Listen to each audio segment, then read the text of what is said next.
All right, everybody. Good morning. Um, so we have got a busy day ahead. I am trying to find my cheater notes so that I have those. And I'm actually going to share this right off the bat with Patrick and Paul. Here's our agenda, and as you can see, the first thing we've got up is weirdest things you found on the dock. So Paul and Patrick, I'm going to stop sharing and you can take it away and I'll cover admitting people while you do that. Sounds good. Thank you.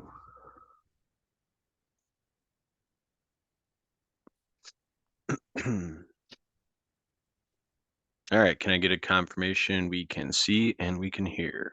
I see it, Patrick. Awesome. Well, All you're right, up, Paul.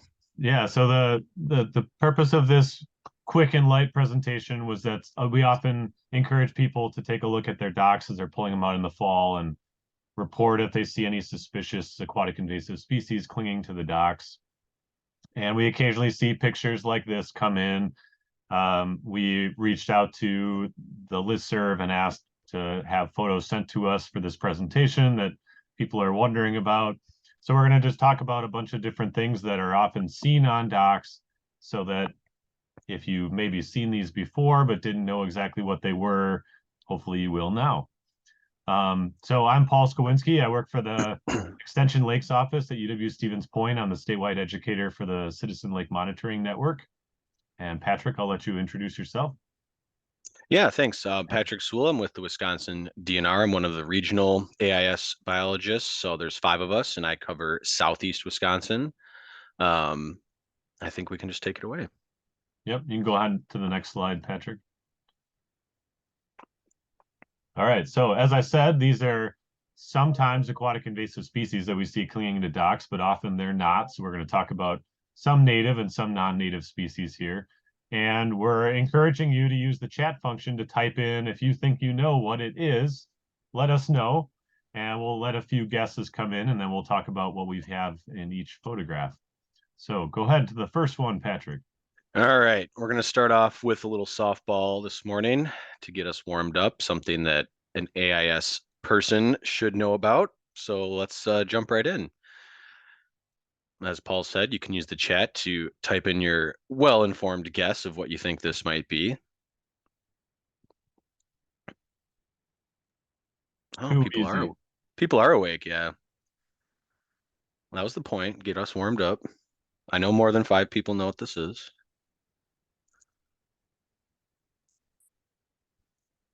Excellent. Nobody's identified that large critter in the lower right yet. Oh, yeah. Chris got it. There you go. Chris is awake. Yep. All right. I think that's enough for the softball. That is correct. These are zebra mussels, and a really good example of when we do find AIS growing on piers. Often, if it's a new introduction, people may not notice them until the end of the season, or if they're in low density. And obviously, it follows similarly to how we often sample for these by hanging plate samplers or brick samplers. Well, your pier can do the same exact thing.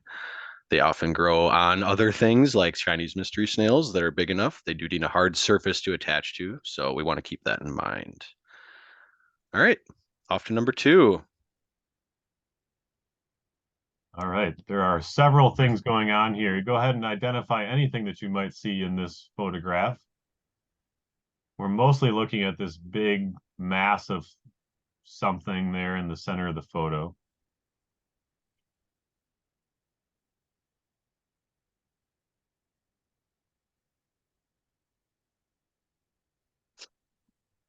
One guess, which is a good guess. I think we've stumped them with this one, Patrick. Yeah, we went right to the fast pitch. Oh, okay. Aaron's got a good guess there. Yeah. Spider eggs. Yep.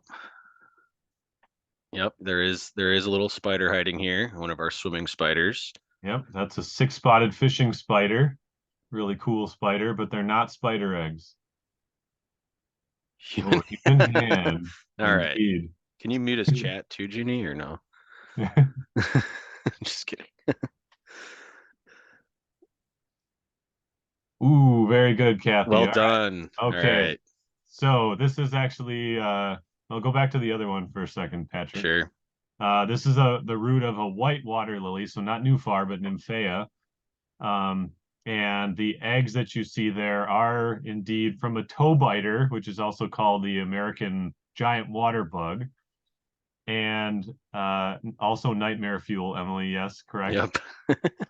The spider that's sitting there is actually most likely watching for the larval giant water bugs to hatch out of the eggs so that it can go eat them.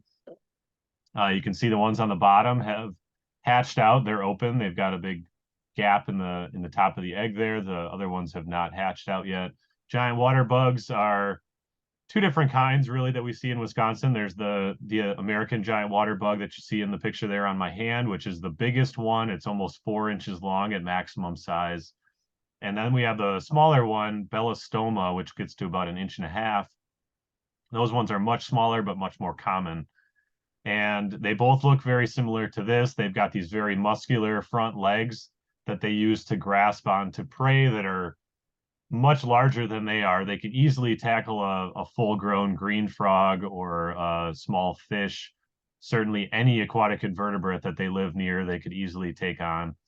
But they grab them with those big front legs. They've got hooks in the end of each leg, and they pull that in toward a stabbing beak that they have on the front of their head. All true bugs like this have a stabbing mouth part that they use to inject venom into their prey, in contrast to something like a beetle that has chewing mouth parts on it. So it grabs a prey item, it pulls it in towards its head, it can stab it and inject venom and paralyze that object. Again, even if it's a large frog or something, it's easily taken on by this bug. And then in the back, you can see in the very upper left there, there's a little snorkel coming out of its abdomen, which they breathe from. So they often sit with the back end above the water surface. They're breathing atmospheric air and they're pointed downward, watching for something to ambush that might swim by.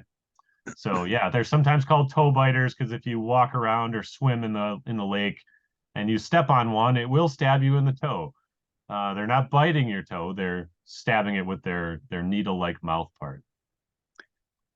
Yes. Yeah, and those that were up in Green Bay, I think it was Peshtigo area, last summer, so 2022, for helping with frog bit stuff, we definitely had quite a few of these going on that I know Amy got bit at least a couple times, so they are around. Yep. Caitlin asked the Good question. They lay question. their eggs on the back of the male. So the ones, the Lithoceros that's in the picture here, do not. They lay eggs on structures that are at the water surface. But the Belostoma genus, which is the smaller ones, they do lay their eggs on the back of the male. So the male just carries them around and guards them that way.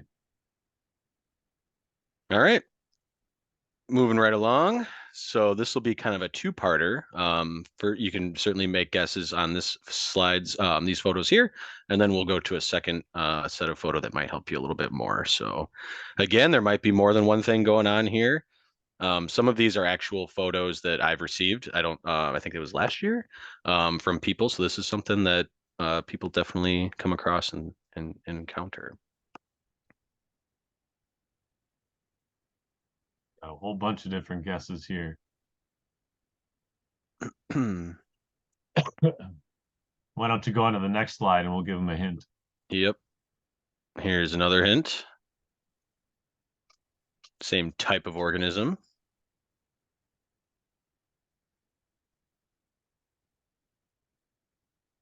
Hand for reference, for scale. Yep, very good. Yeah, getting a little So, better now.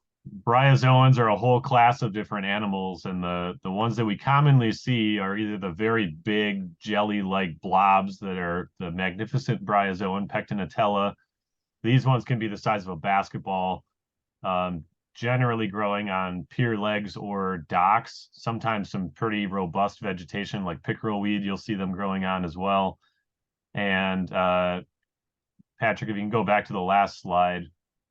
This one is, we don't know for sure, but it's representative of another genus called Cristatella that we see often in acidic lakes in Wisconsin, and it grows in just this little tube. It almost looks like you just squirted a line of ketchup or something just along the dock here. Very thin lines that are maybe a quarter inch or so wide, and they just kind of squiggle along the surface of a rock or a log or a dock pier leg.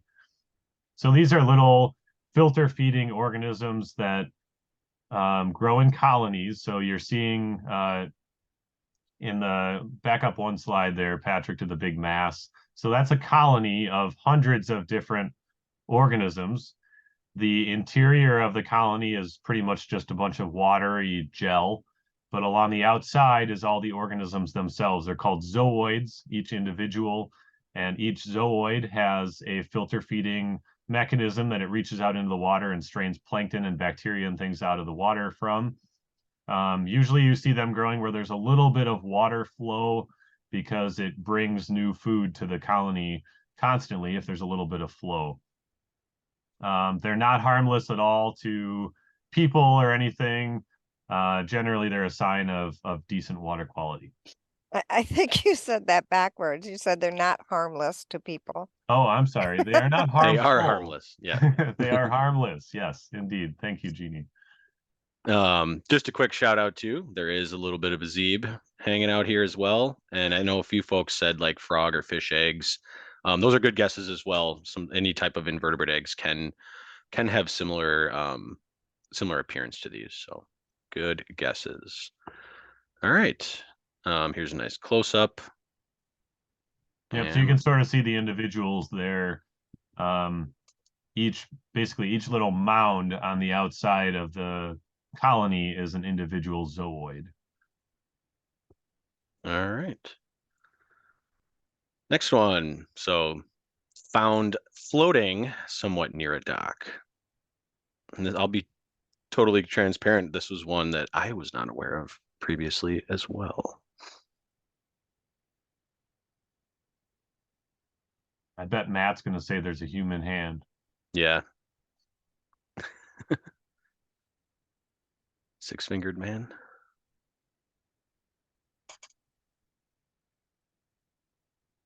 Lost bracelet. That actually is a topical guess. Perhaps a bit of a clue.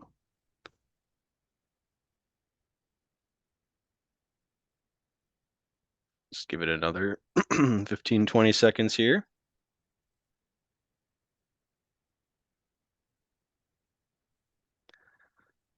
So we typically think of we know of these for their larval casings. However, this is actually an egg mass of a caddisfly. Typically, we think of these as riverine species. Higher diversity, certainly in rivers, but they can occur in lakes as well. And the reason I keyed into Matt's comment about bracelet is there is a budding industry of caddisfly jewelry. So I just want to make the distinction that the larval casing they make is different than the egg mass, right? So this is the actual larva that will, typically in the river, stream, or lake, pick up little bits of plants or rocks or pebbles and things to make its casing that it lives in. But people have figured out that if you put these in a tank with bits of gold fleck and jewelry and things, they can actually they'll make their casing out of whatever they have, so they'll make it out of that, and then people are selling these on Etsy and stuff like that as caddisfly jewelry. So not too far off with your bracelet guess, Matt. All right, keep moving along. A few minutes left here.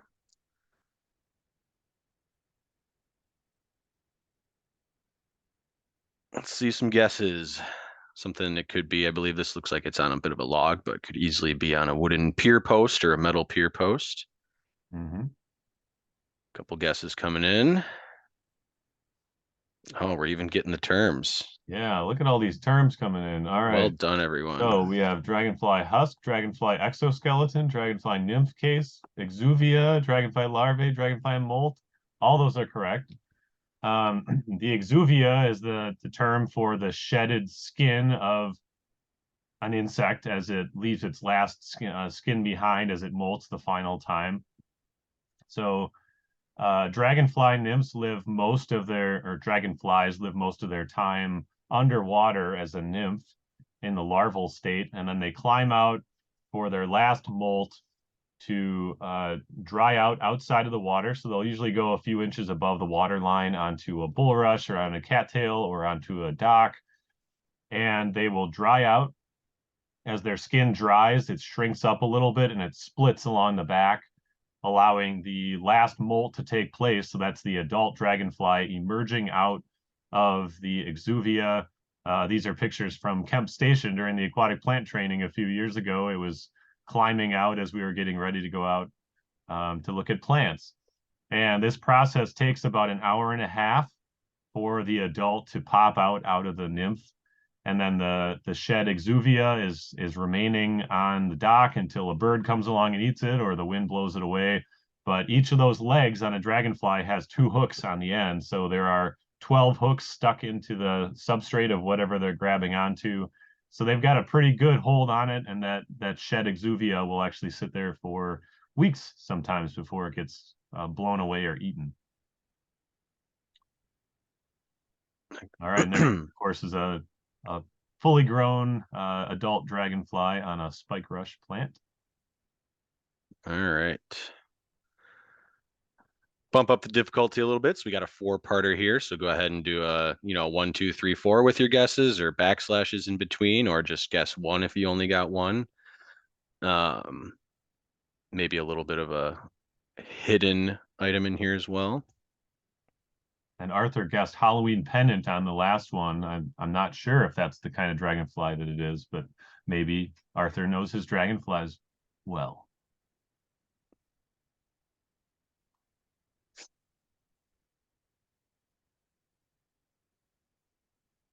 It's the only one I know. All right.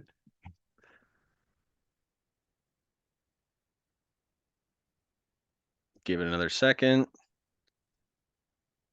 Don't want to go over our time, so.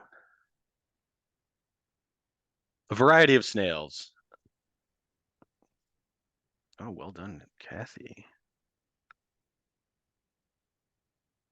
Very close with that Latin name. Yep. I think she's on the right track, though. So that is pretty darn close. Limnaea stagnalis. That would be a giant pond snail, which you can juxtapose with a common pond snail down on the bottom left. Those are pretty ubiquitous Physa species.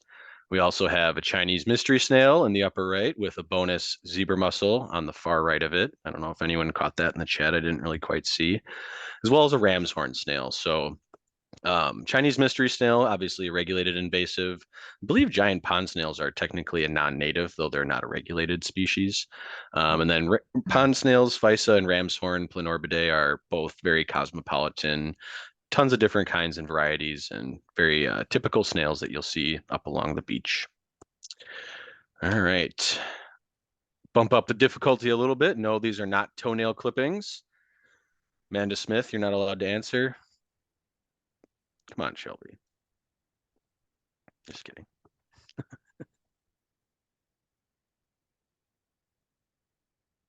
It appears to be a pencil. Pencil and paper.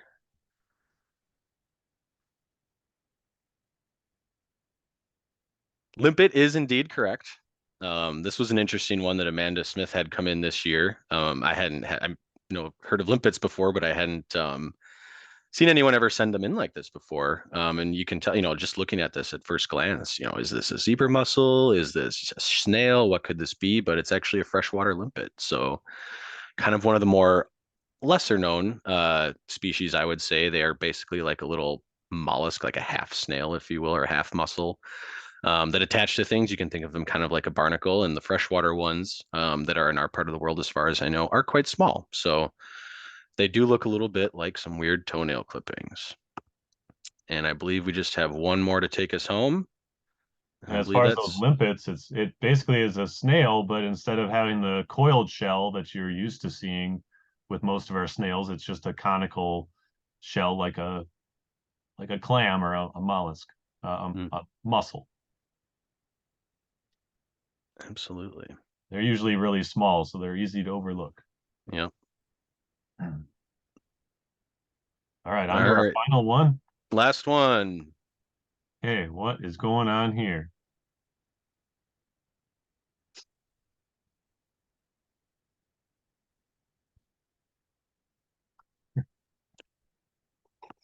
Very good. All right. Got them both. Yeah, so we've got a bunch of smartweeds growing on there, and there's also a pile of goose poop on the dock. So these plants are actually growing in the goose poop. It's basically the soil that is on top of the dock.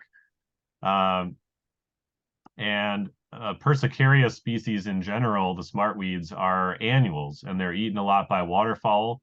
So most likely what's going on here is the geese had come out there and they pooped a bunch on the dock, and there were seeds of smartweeds in there, and they started growing on that as their substrate and then reached their roots down into the water below. So this is out on McDill Pond right here in Stevens Point.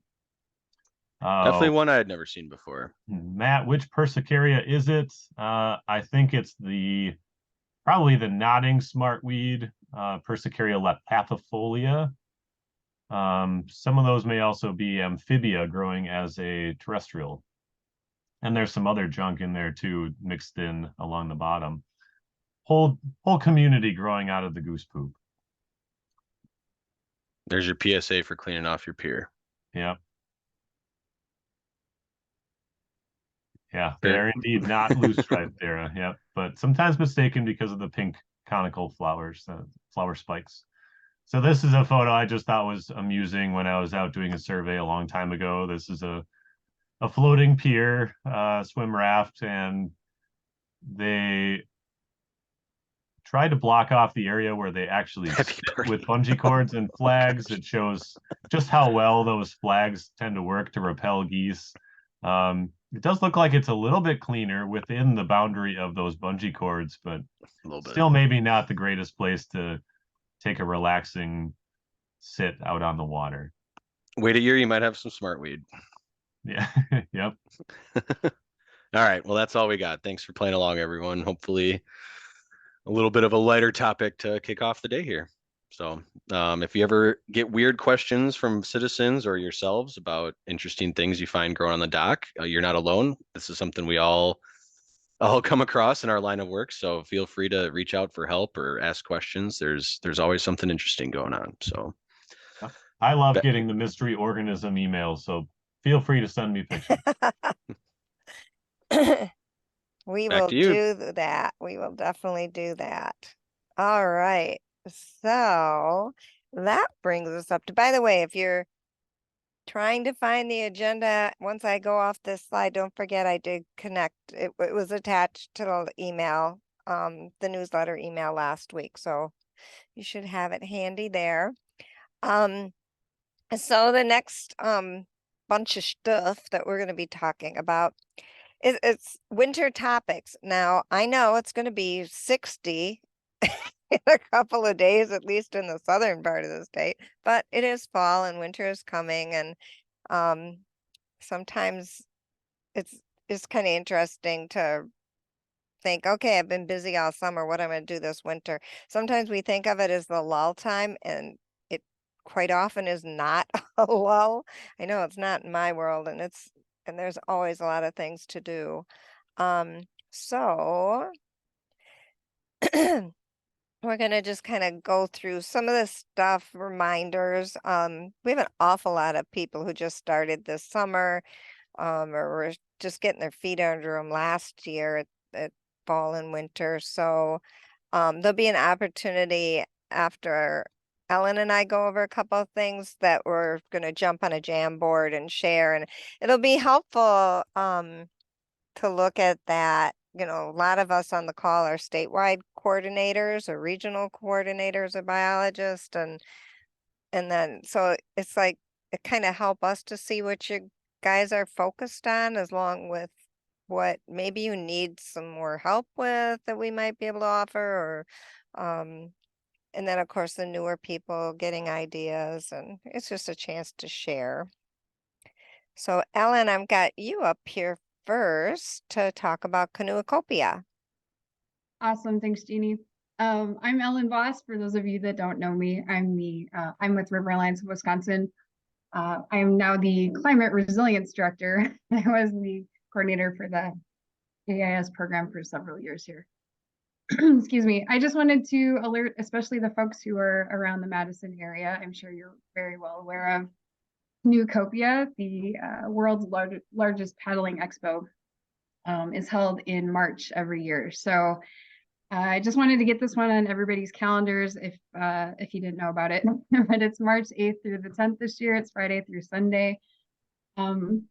It's hosted by Rutabaga Paddle Sports. Darren Bush is the owner, and he's very supportive of increasing the presence of the clean, drain, dry message this year. So getting people talking about decontaminating their boats. So the reason this got on our radar is through the Invasive Species Action Network. They had a huge presence there last year. They were handing out towels and dry bags, and they had a big quagga zebra mussel display. And so we're going to work with, they applied for more funding, got it, and so we can do even more this year. Jeannie, if you want to go to the next slide. There are a couple options for volunteering if you're able to help out. We always have a table there doing some, just River Alliance stuff. But in addition, we're also going to be kind of upping our game on the AIS talk, especially zebra mussels, spiny water flea, and New Zealand mud snails are we want to talk about them especially. So spending time at the table, handing out towels, dry bags, that kind of stuff, the normal tabling stuff. And then in addition, we're also going to have a decon demo, and that'll be an extra thing in the main expo part of the show. If you've ever been in that, that's where all the people show their really expensive canoes and whatnot. So we're going to have a special canoe where we're just going to show people how you should be decontaminating every time you go paddling. Next slide. So if you want to sign up, the best way to do that is to go to our website, wisconsinrivers.org/volunteer, and that'll take you to this page. If you scroll down to the bottom there, it'll link you to a form that you can fill out, and that looks like, you go to the next slide, Jeannie, looks like this. So at the top of the page, Volunteer with River Alliance, you fill out that form with a bunch of your personal information, and then what you want to check at the bottom is the support our events, and that will basically get you on the list for anything Canoecopia related. So again, if you're in the Madison area or you were gonna go to Canoecopia anyway, we're kind of looking for, a couple, like maybe 2-hour shifts starting Friday evening, and then it finishes up on Sunday. So I think that's all I've got. So let me know if you have any questions. I'll try to remind people as we get closer to the date, because we're obviously still a long way out. And they would get a ticket then to get in if they were coming in to volunteer? Yeah, that's how it's worked in the past. We usually have to shuffle, as the volunteer shifts, and we kind of use the same wristband. But yeah, we get a handful that we'll definitely make sure that volunteers have access to. So you get to see the show as well. Yeah, so if you happen to be coming to Canoecopia, the biggest event of its kind in the state, so a lot of people come from all over the state, there's a chance to get in the door one day for free. Be nice, at least one day. Yeah, and country, like again, the Invasive Species Action Network person who came last year is from Montana. So people come from all over the place to be at this event. So it's a really good opportunity to talk about invasive species. Yeah, so it wouldn't necessarily be LMPN work time. Maybe the volunteering you could figure out how to account for, but so it's a really cool event. That's where I got my kayak, in fact. There's a lot of vendors out front too, like nonprofit space, but then there's a lot of opportunities to buy cool stuff. So Yeah. Oh yeah, you can spend a lot of money. oh yeah.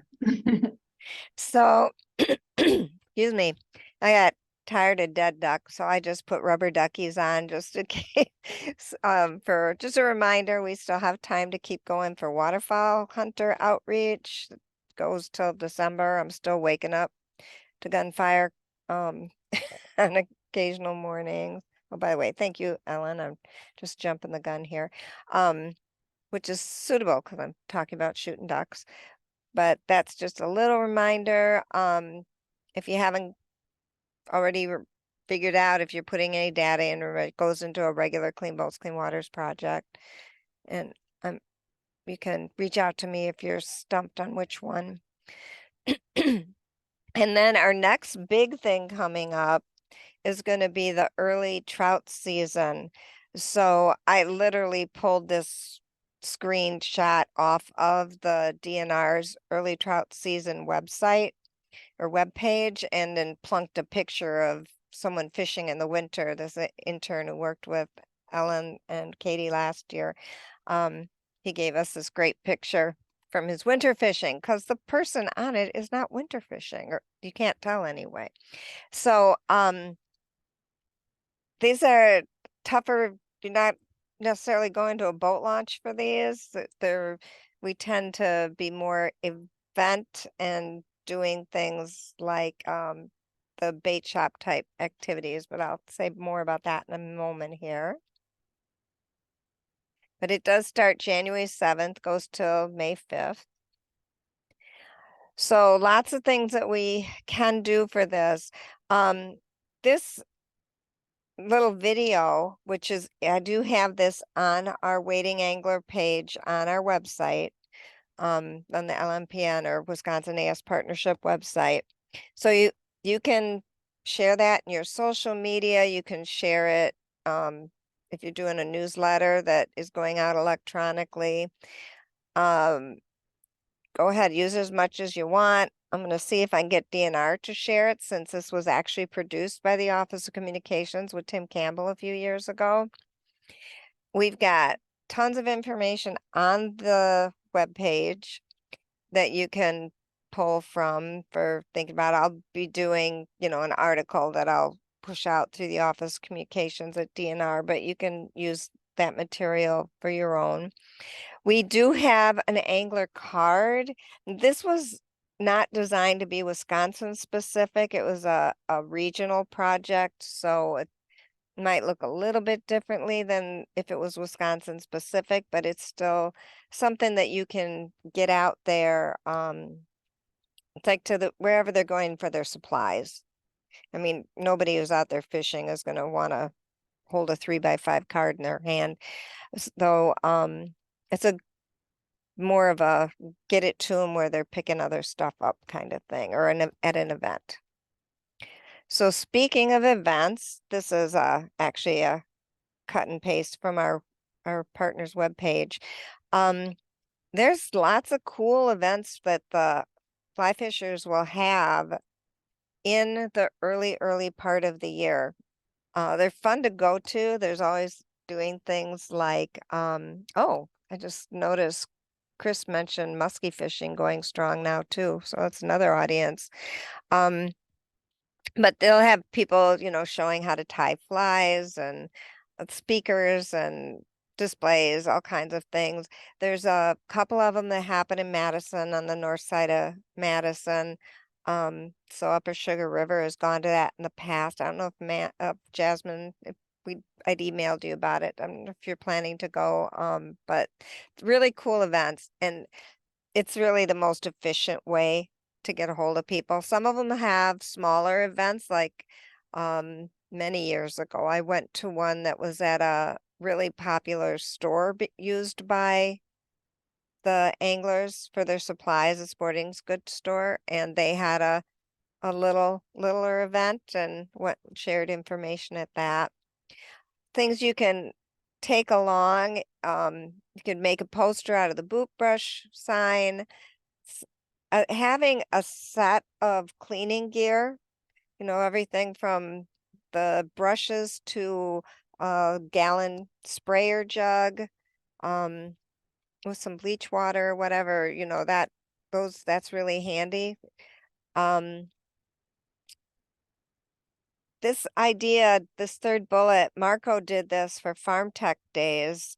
So that's Marco from Fitchburg DNR office. He took some muddy, dirty waders, and he took some of their voucher specimen New Zealand mud snails, which a lot of you would probably have in your offices from us giving them away over the years. If you don't have them, maybe get a hold of Shelby, or I think Golden Sands, you guys probably have some too.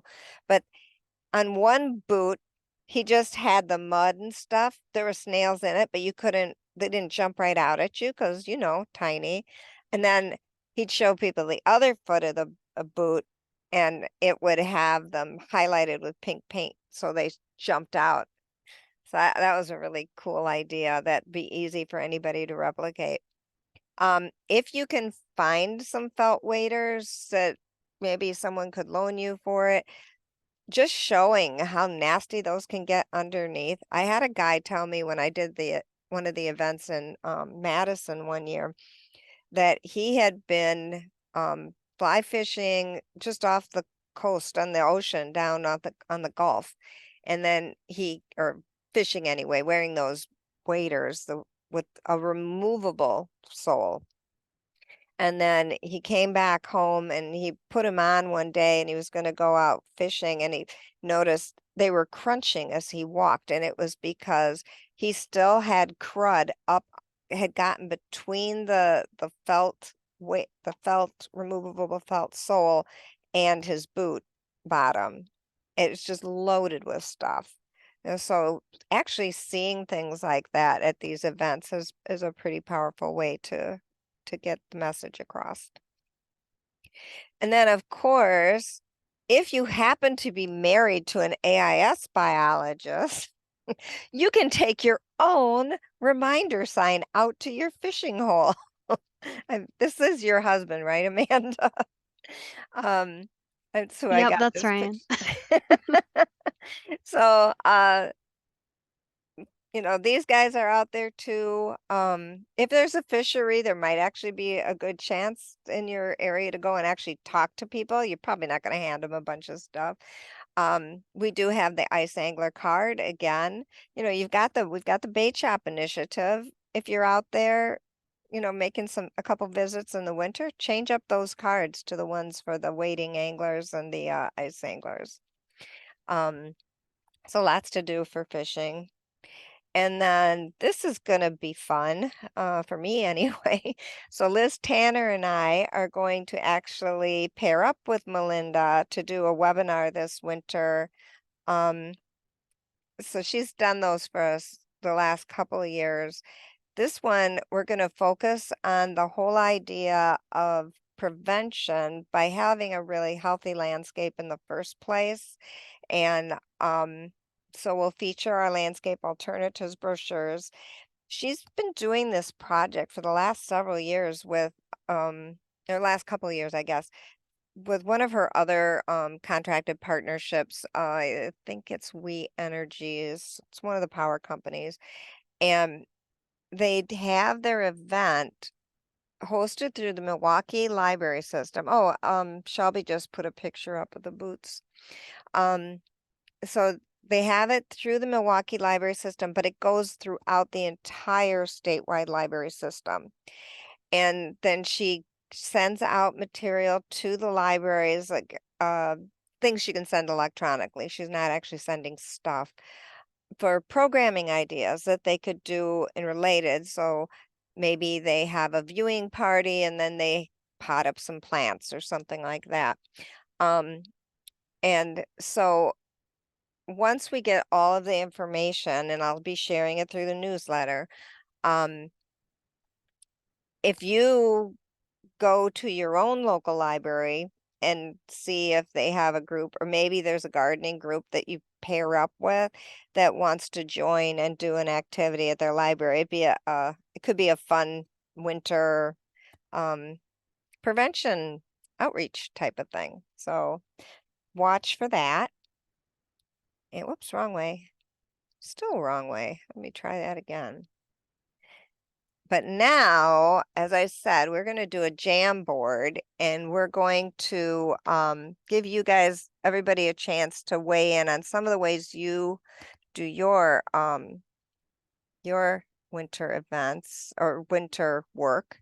So let me, got too many things open on my other screen. I'm going to copy the link to the jam board. So I'm going to put that in the chat. I don't want to reply. I want a new one. There we go. All right. So I just put the Jamboard link. So some of you may not be familiar with this. Some of you may have done them several times. They're kind of fun.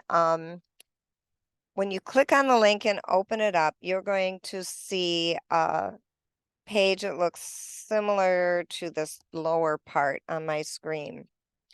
And I thought I had mine open. Let me see. I'll have to open mine here in a moment. But there's a toolbar down the left side, and you can use a text box to put things on it. You can make a sticky note and type on your sticky note. You don't like what you did, you can erase it. You can draw pictures. Could be trouble with some of you guys, I know.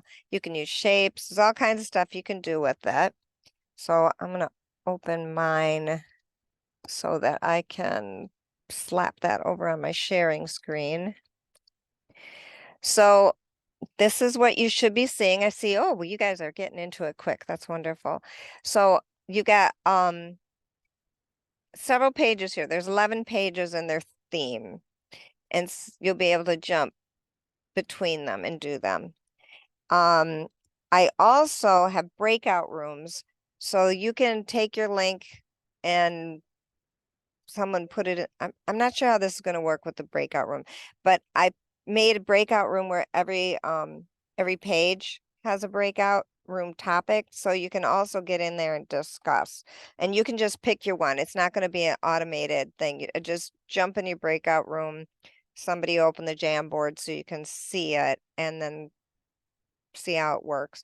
So it's a little bit of chance to visit as well as to share, and all of this is going to be saved in this, so I'll be able to put it on our webpage.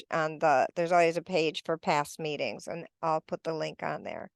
So let me go find my breakout Jeannie, it looks rooms. like everybody is just able to view. I don't think anyone's able to add text to the document.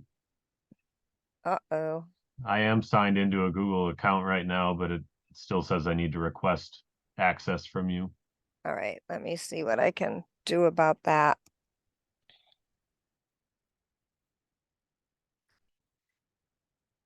All right, I'm going to share it. I could have sworn I set it up anyone with link.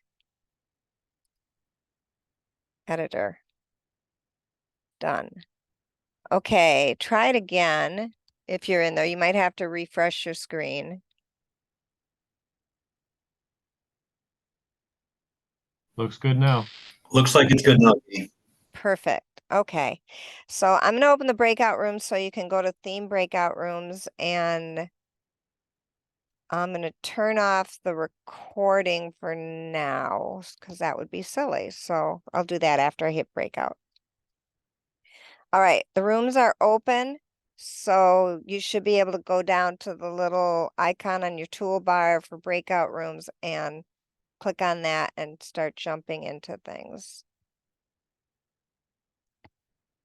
Let me know if you're having any problem with that. All right, how'd that go? I see we have lots of sticky notes and things. I don't see any artwork. So it's not too late. It's still open. Actually, it looks like a bunch of people are still in some rooms. Or maybe it's showing as if they were assigned. I'm gonna just close that. All right, so yay, we have a picture. So I noticed there were some rooms that really had like big groups of people. Oh, somebody put a background on. Aren't you clever?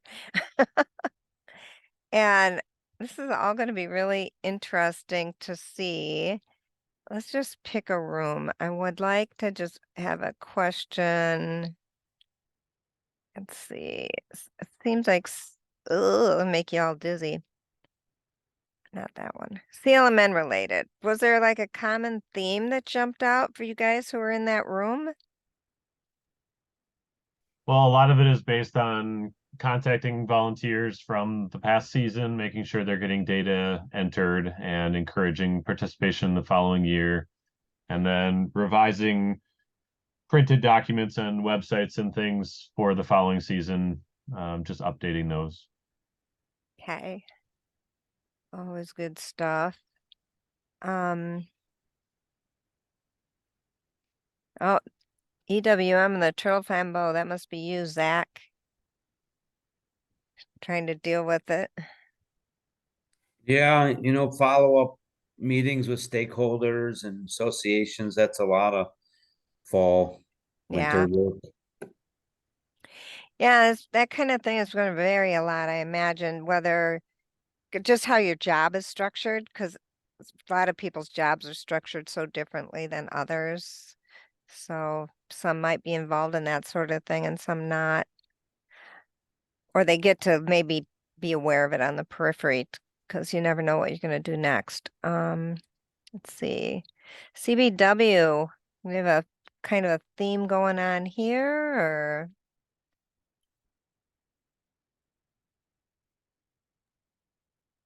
Aaron, did you spend most of your time in that one? Yeah, I was in there. Not sure there's a theme. Clean Waters is theme. Just thinking about, some of the things were surprising, kind of preparing for the spring ahead of time. So trying to, I think Chantel had mentioned, like trying to keep in contact with the people she's now applying for Clean Boats grants so that she'll know, like, these are the people I should reach out to and maintain contact with so they know, that I can support them and offer training. Attending different events and having a Clean Boats booth, because we were talking about, it's nothing surprising, but you're going to encounter different people than you do at the landing. So, having an educational table. Mm-hmm. And then I was sharing a little bit about some of my boater behavior study goals. But Tyler was also saying that he was hoping to sort of increase the accessibility of some certain Clean Boats, Clean Waters resources. He and I are messaging right now because we got cut off during that conversation, but I'll add that on there too. I'm trying to figure out how to zoom in. Somebody asked for that and it's not working what I want. Yes, as I was messaging particular groups in certain areas that have a high diversity of people that speak different languages or whose language may not be, or first language may not be English. They're making material that kind of breaks that language barrier. So I found that to be interesting and something that would be great to discuss in Wisconsin as well. Oh, yes. Yes. Good stuff. Good stuff. Look, you leave a page, you just don't know what's going to happen. But I did figure out how to make things bigger for you, Lisa, because, I didn't, well, doggone it. If anybody else wants to help drag things around, y'all editing, I don't want to cover up this. I don't know, is that a largemouth bass? What is that down there?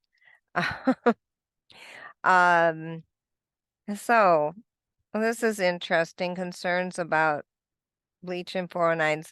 I'd heard that about bleach concerns. I never heard about that for 409. Who was that? Was that something you had to I'm curious what that was all about.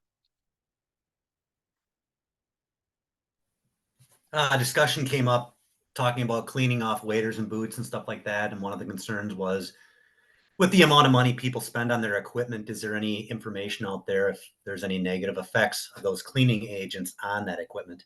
Oh, Shelby or Ellen with that New Zealand mud snail group that you're with, has that come up? I haven't had time to actually read that whole paper yet. They do make reference to it, but my take home is you shouldn't leave it on. I don't think we know enough at this point for duration limits. So the recommended time, minimum time of exposure is 10 minutes for 409. And so, rinse it off with clean water after 10 minutes and don't leave it on longer than that, just in case it does do damage. It's a pretty potent degreaser, so I wouldn't leave it on any longer than you needed to. Well, yeah, not soak it overnight and something like that. Right. Yep. Okay. Yeah, this fishing is more or less year round. It's like, at least in the southern half of the state, I remember my nephew who fishes on the Wisconsin River all the time. He lives up near Sauk Prairie. I mean, he was posting fishing pictures from boat fishing, and December, the last couple of years. Okay. Oh, yeah, these nice and big now. Oh, somebody's drawing on a sucky disc. Secchi disc. Sucky disc. Yeah, I know. I was losing my word, but I was watching it. So obviously things to do with Purple Loosestrife. If anybody doesn't think this is a program to keep busy on, it's a thing to keep busy on. Yeah. I'm going to work on updating the guide myself.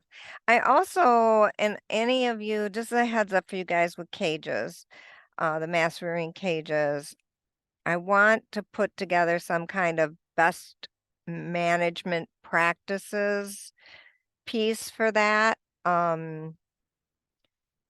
It'd be both for the care of it and then just getting the biggest beetle bang for your buck. In general, there were several partners who really didn't get very many beetles out of the cage. I mean, you'd almost would have been better off or just as well off doing individual plants like the old-fashioned way. So we need to figure out how to be more successful doing that, what's going on. So we'll have a discussion about that for people to weigh in with various levels of experience at some point. That's on my to-do list. Let's see, monitoring type of things, looking at, so that obviously making sure your stuff is in decent shape or making replacements as necessary.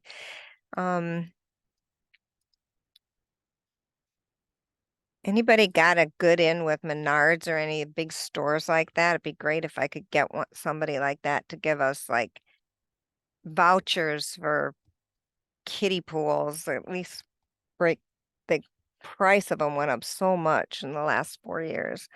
Some ArcGIS work, excellent. Oh my goodness, look at this. You guys are getting so fancy. Invert monitoring, equipment, data. Anything in particular jump out that got you excited to think about? Maureen, this is your baby, or any of the regional biologists? Yeah, I can jump in. I was in that one. I think a main thing, obviously, data, and then also getting into planning and what you're going to want to look at the following year. But I think a big theme too was that, just because it's getting cold out doesn't mean the monitoring has to end necessarily. We cut off about mid-September for submerged aquatic plants, but things like frag, knotweed, even purple loosestrife, or some invertebrates can still be looked at as long as you're willing to be a little chilly. That is true. I have a couple things for signage. Project Red, help Emily out. Somebody put something there eventually. Snapshot, we've got some stuff. This looks like it's probably Emily's own. Thinking about where to go with next year. Grant administration, that was a big group. We need to move on, but I bet if we have time later, who knows, there may be a whole discussion we could have for that. The swims related, I'm going to be making some, I keep saying this, I have yet to start some really short reference videos, like just specifically, how do you add a person? How do you, and maintain the person's profile or whatever, very specific ones that we get questions on. And I'll probably slap them all onto our web page on the swims page of our website. Playing around with it. The best way to get good at it, at least being able to move around. And the last one, social media posts and working with youth, because this is when we can get to them pretty easily on water quality AIS, and that was the last one. All right, looks like some people created new pages, but when I looked, there was nothing on them. All right, thank you guys. Like I said, this is going to stay live. You can keep adding things. I put it on our website, I'll put it on the meetings page, and then you can always bop in there and see if anybody put anything new and have fun with that when you have a chance. So let's get out of that and then, whoops. So next up we have Emily, and then we're going to have a quick break. So Emily, I'm going to stop sharing and you can take it away. Thanks, Jeannie. Let's see. Can you give me a verbal confirmation that you can see my screen? We see it. Perfect. I'm only using one screen today, so yeah. So I'm Emily Heald. I'm the Rivers Educator for UW Extension, and I'm just here to give you a review of Snapshot Day 2023, 10th anniversary edition. Happy 10 years Snapshot Day. So I know a lot of you are familiar with this and have been on my emails going over the results of Snapshot Day, but we're just going to go over it as a group here together. So in case you aren't familiar, this is the statewide event where folks meet up at local rendezvous sites all over the state. They learn how to identify and search for invasive species. And just want to go over a couple takeaways and notes from the wrap-up surveys that were sent to site leaders and volunteers, and give a couple notes for next year. So just a quick review on the goals of Snapshot Day. We do have 4 main goals that we slightly modified the language for to make them, less militaristic and threatening sounding. So of course we want to identify new populations of invasive species and use that information to prioritize future monitoring. And with volunteers, we also want to educate them about invasive species and inspire them to act on those issues, recruit invasive species volunteers for future monitoring projects and things like that. So before we get into the nuts and bolts of the presentation, I wanted to start off with some feedback from everyone's volunteers. And the message is basically that everyone had a really good time and a lot of fun. The feedback from volunteers was overwhelmingly positive. So you can just read a couple of the quotes here, that people really enjoyed the hands-on learning approach. People really liked being part of a bigger picture and taking knowledge home with their kids. Excellent opportunity for education, and really good, handouts and resources and things like that. So people are really liking the event and are interested in continuing it. So let's get into it. This year we had 22 different rendezvous sites across the state, and site leaders consist mostly of county staff, but with our LMPN partners, we also have some regional nonprofits and RC&Ds mixed in there as well. And we even have some site leaders that are not part of the LMPN. So people are coming from all over the place to host these awesome events. We had 145 participants, so that was 30 site leaders and 115 volunteers. And we are going to talk about volunteers at the end too, but the good news is that the volunteer numbers are increasing. They increased by 42% this year. And so this year we had the help of a UW Extension marketing and design intern. We were able to significantly increase our social media presence and the marketing techniques that we use to increase that volunteer participation. And then with that increase in volunteers and with the monitoring sites that our site leaders chose, we were all able to monitor 102 different water bodies. 1 was a wetland, 38 were rivers or streams, and 63 of those were lakes. And then within those 102 water bodies, y'all monitored 131 sites, and AIS were present at 63% of them.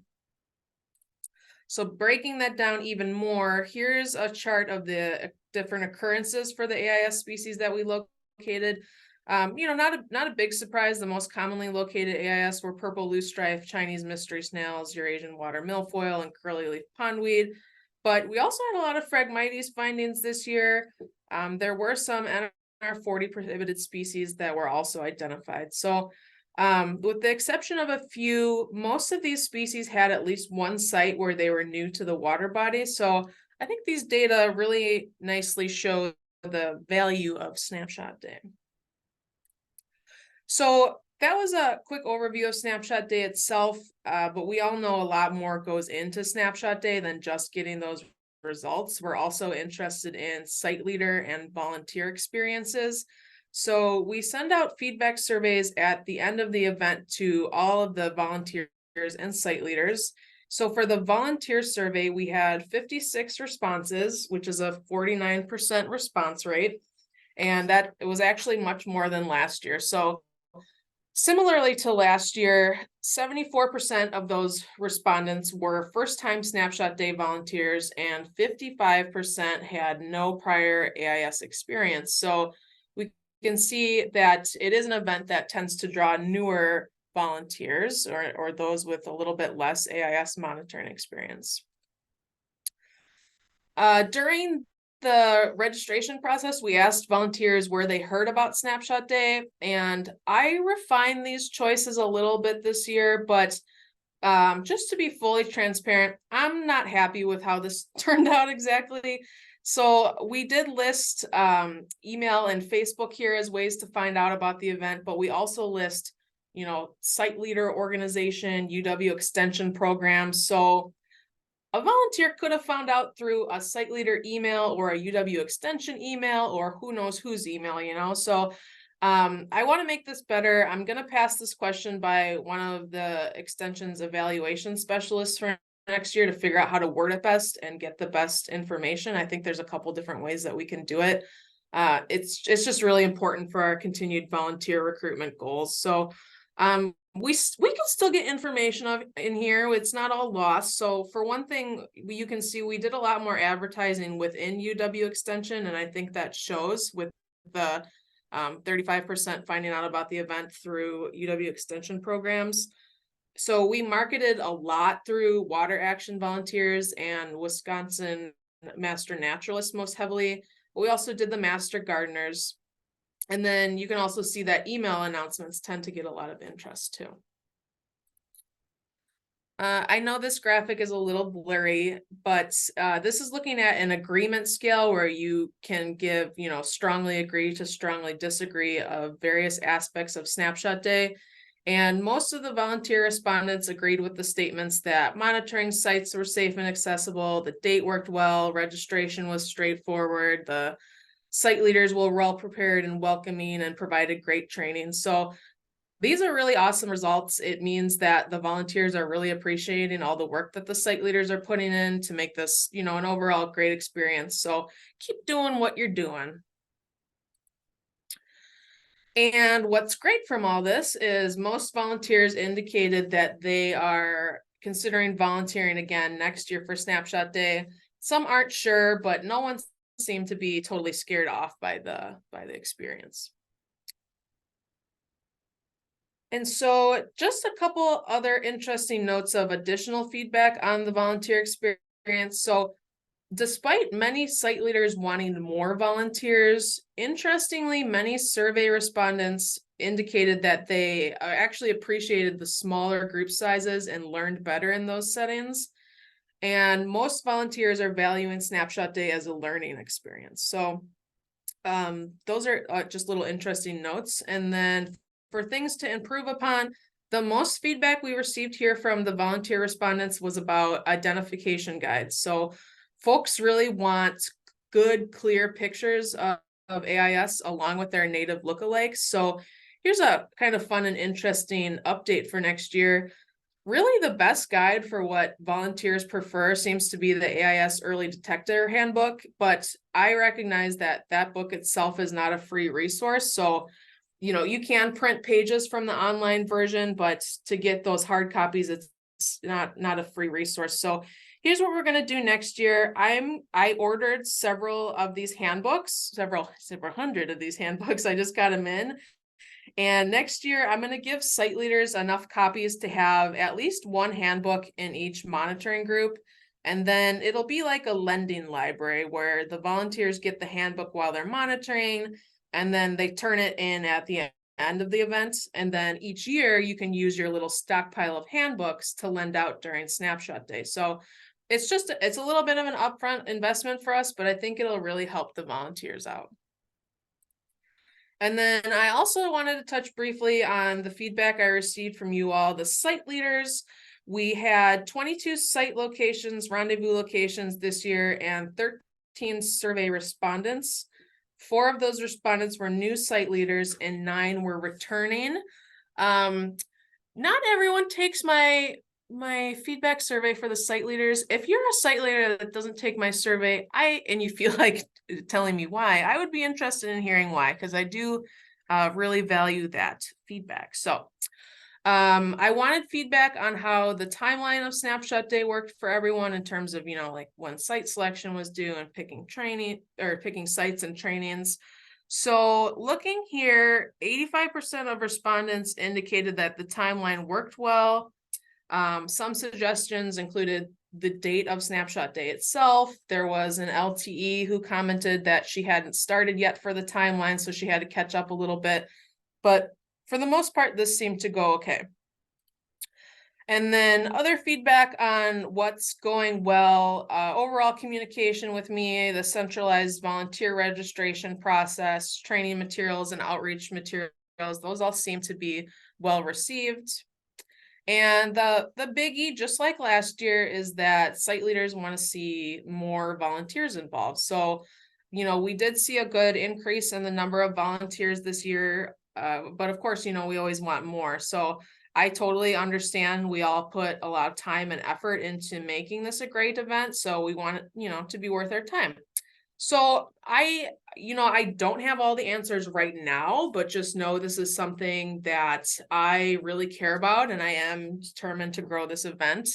And so a couple of ideas I had that I would like to do for next year are working more closely with 4-H to promote that event to 4-H groups and their families. 4-H is another UW Extension program, and so I think we'll be able to promote it pretty well to those groups. I also have a list going of statewide groups to reach out to for statewide promotions. So if you know any, let me know.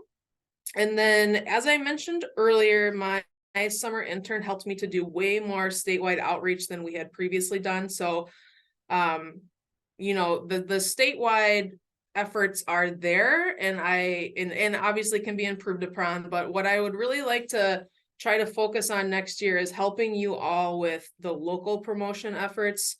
The reality is that Snapshot Day is an event, and it does take a little more than 1 or 2 Facebook posts to get a good volunteer turnout. And I know some of you put a lot of time into promotions, but I think I might be able to make it even easier for you. So I'd like to create a communications calendar for site leaders that includes suggestions on when and how often to do things like social media posts and email blasts and newspaper submissions. And of course, we provide templates to help do those things. So I'm hoping that, once we get this calendar put together, you can copy it over to your work calendar and just look every day and think like, oh, I got to schedule my Facebook post. Oh, I got to send out this little email blast, and hopefully make things a little bit easier for you all so we can get more volunteers here. I have a few other things I'd like to do to help everyone out too. So again, creating those templates, those email templates for folks for communicating with volunteers.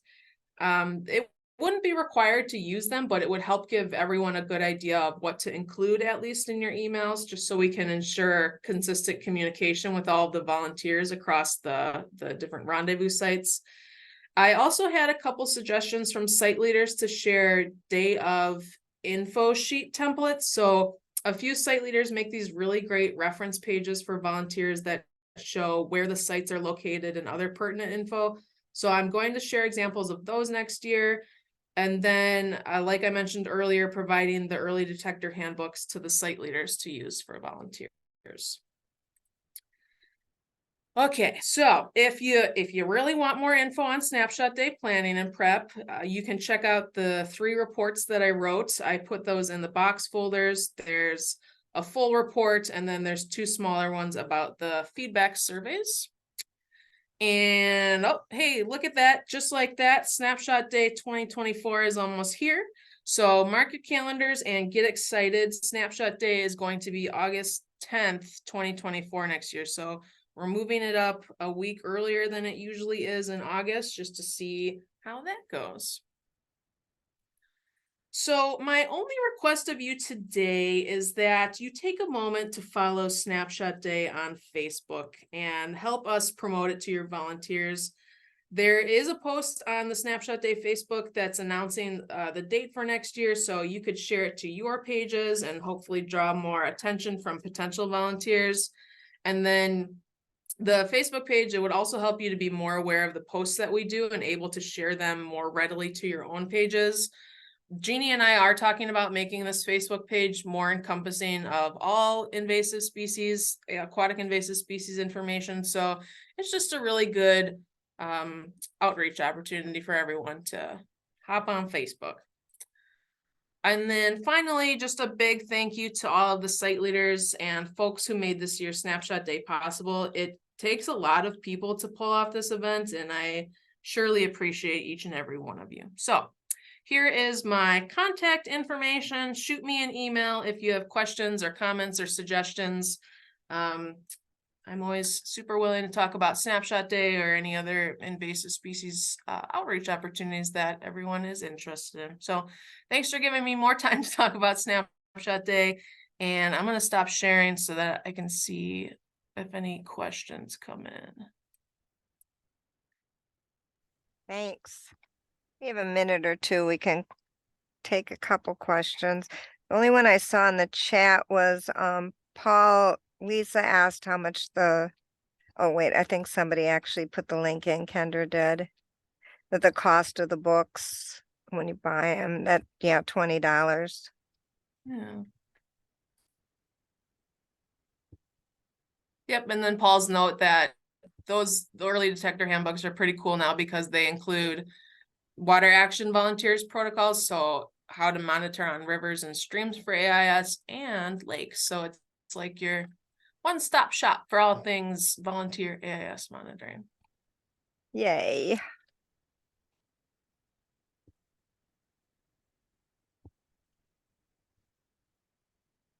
If we don't have any questions, next up on the schedule is just take a 5-minute stretch break, run to the restroom, whatever you need to do for 5 minutes, and then we will be back to talk organisms and trade. Thanks, Emily. That was a great job.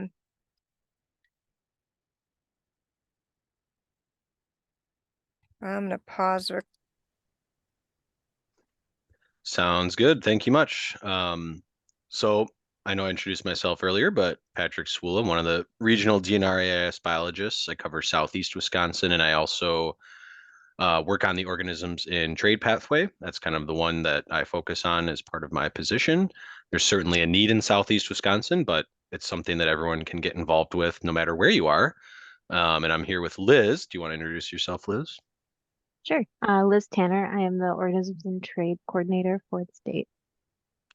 And so we're going to talk a little bit about, we did a pretty long presentation last spring to the full Lakes and Rivers Partnership about kind of all of Wisconsin's organisms and trade efforts. So today we're going to focus a little bit more on specific things that LMPN partners can do to help out with this, as well as just kind of a brief overview and some recent news things, just all things OIT. And we'll tee it up a little bit for the next presentation, which is a more boots on the ground example from Chris Hammerla of ways that people can help with this. So Liz, why don't you kick us off? So to start off, just a quick overview of the organisms and trade pathway. So organisms in trade are invasive plants or animals introduced through trade, such as buying, selling, trading, anything like that. It includes traditional sales, such as through brick and mortar stores, or more increasingly online through the global internet marketplace. The reason why organisms in trade is such a complex and big issue is because so many desirable traits that people want in, say, their garden plants or an aquarium species are traits that are similar to those found in invasive species, such as they can be quick to establish and spread, fast growing, resilient, or easy to take care of. These species with these traits can then be introduced to the environment primarily through these two ways, either through unintentional escapes or through intentional releases. I wanted to mention too, just back up a second, when we say pathway, many of us know, but for newer folks or those that may not be familiar, A pathway is really any sort of mode or mechanism through which invasive species can be introduced. So in our statewide AIS management plan, we hone in and identify on 7 priority pathways, such as, recreational boaters, bait release, and organisms as trade is overwhelmingly one of the highest priorities, not only for Wisconsin, but at a regional scale. So I forgot I wanted to mention that, and it will be related to an activity we're doing later this afternoon about pathways in general. So wanted to make sure to mention. And then going through with pathways, there also can be subpathways. So there are a lot of OIT subpathways, of which we have some of them listed here. This is not an exhaustive list, but it does include quite a few that we deal with regularly. Many of these subpathways overlap or are connected via industries. So as you can see, OIT is a pretty large pathway, and it does require a lot of collaboration between groups like invasive species staff, law enforcement, DATCAP, and partners, as well as among states and across jurisdictions. And so why is this important? Well, it's important because live animal releases do happen. Things that are in the trade or in the food industry or in the aquarium industry can be released or can escape on their own and end up on our landscape. So here we've just got a few examples, including some recent things. Crayfish boils are a big one. These are red swamp crayfish, so they're highly sought after as a food product, native to Louisiana, but not at all native here. And they are have a lot of competitive advantages. They're highly aggressive and things like that. And, knock on wood, they're not established yet in Wisconsin, but they are established in places like Michigan or lower states, and they can really outcompete native crayfish and cause a lot of issues. Mississippi River, we've had instances in the past of typical aquarium type species like water hyacinth, water lettuce, parrot feather, being typically dumped is what we think. A lot of these species wouldn't necessarily survive a Wisconsin winter. We think that may change with climate change, but it's still, we find them and we have to spend lots of time and money to get rid of them. Milwaukee ponds, any sort of urban pond, you're going to see a lot of goldfish. The picture on the left, I did some monitoring with our Milwaukee partner Scott McComb this spring on a lot of Milwaukee ponds where we've had OIT releases show up in the past, and sure enough, there's goldfish in them. They can get pretty large, as you can see right there. And then I also wanted to highlight just a couple weeks ago, signal crayfish, which is non-native. It would be considered a prohibited species in Wisconsin, was identified for the first time in Minnesota. When I saw Lake Winona, I started freaking out. I thought that was going to be in Winona on the Mississippi River, but fortunately for us, not for Minnesota, it is more in the central part of the state. And that was a newer species for me. I've definitely heard of it, but I hadn't really experienced or seen releases or seen it in the news much. And essentially, they found a decent amount of them. I want to say like 10 or so in this lake. They do think, I believe, as far as I know, speculated to be related to organisms in trade. And doing some research, it appears as though this is a species that's kind of up and coming in the food industry, if you will. They're native to the Pacific Northwest. And if you just do a quick Google search, you'll see lots of, Oregon Crayfish Company or Washington Signal Crayfish being bought and sold as a food commodity similar to red swamp crayfish. So these things do happen. They are important. You may have heard in the news last week. Sometimes we get alligators even. So a few things on this, just kind of going around the horn. Last year we had a alligator live that was found in Long Lake in Fond du Lac County. It was found by the local water patrol, just swimming along. Wardens came out, they captured it, put it in a dog crate, and surrendered it to one of our awesome partners, John Moyles. We'll talk a little bit more about his work in the following slides, where it was able to be rehomed. Just last week, there was one found on the Lake Michigan beach in Grant Park. I'm assuming it was probably pretty chilly, probably not moving very fast as a cold-blooded animal. But you can see the picture there, small alligator found just swimming in the surf on the Lake Michigan beach that someone likely had kept as a pet, and it either escaped or was released when it outgrew the ability for the owner to care for it. And lastly, also last year, I get a kick out of this story because the cat, his name is Burnt Toast. He's described as a local hero in the news article. Talk about what the cat dragged in. Well, this cat dragged in an alligator head that was found on the lake, obviously not in too advanced a state of decay, so it was probably found somewhat recently that year. So these things do happen, and it's important for us all to kind of incorporate this topic and this messaging into our work to try and prevent it from happening. So a few things that our OIT work group has been working on. I think this is you, Liz. Mm-hmm. Yeah, so recently we have increased efforts to address the classroom and biological supply pathway. Crayfish are often used in science curriculum, very often in elementary, mostly because they're useful for teaching behavior, anatomy, ecology, hands-on learning, etc. Teachers often order whichever crayfish they can find or that are available, and often it's red swamp crayfish. And they're frequently unaware of the regulations surrounding non-native crayfish.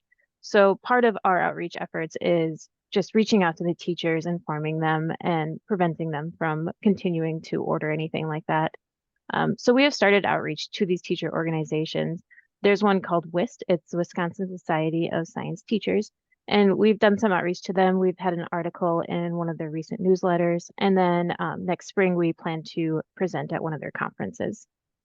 Law enforcement has also been working with suppliers for quite a while now, and they're frequently doing education to suppliers, but also enforcement when the education isn't being effective.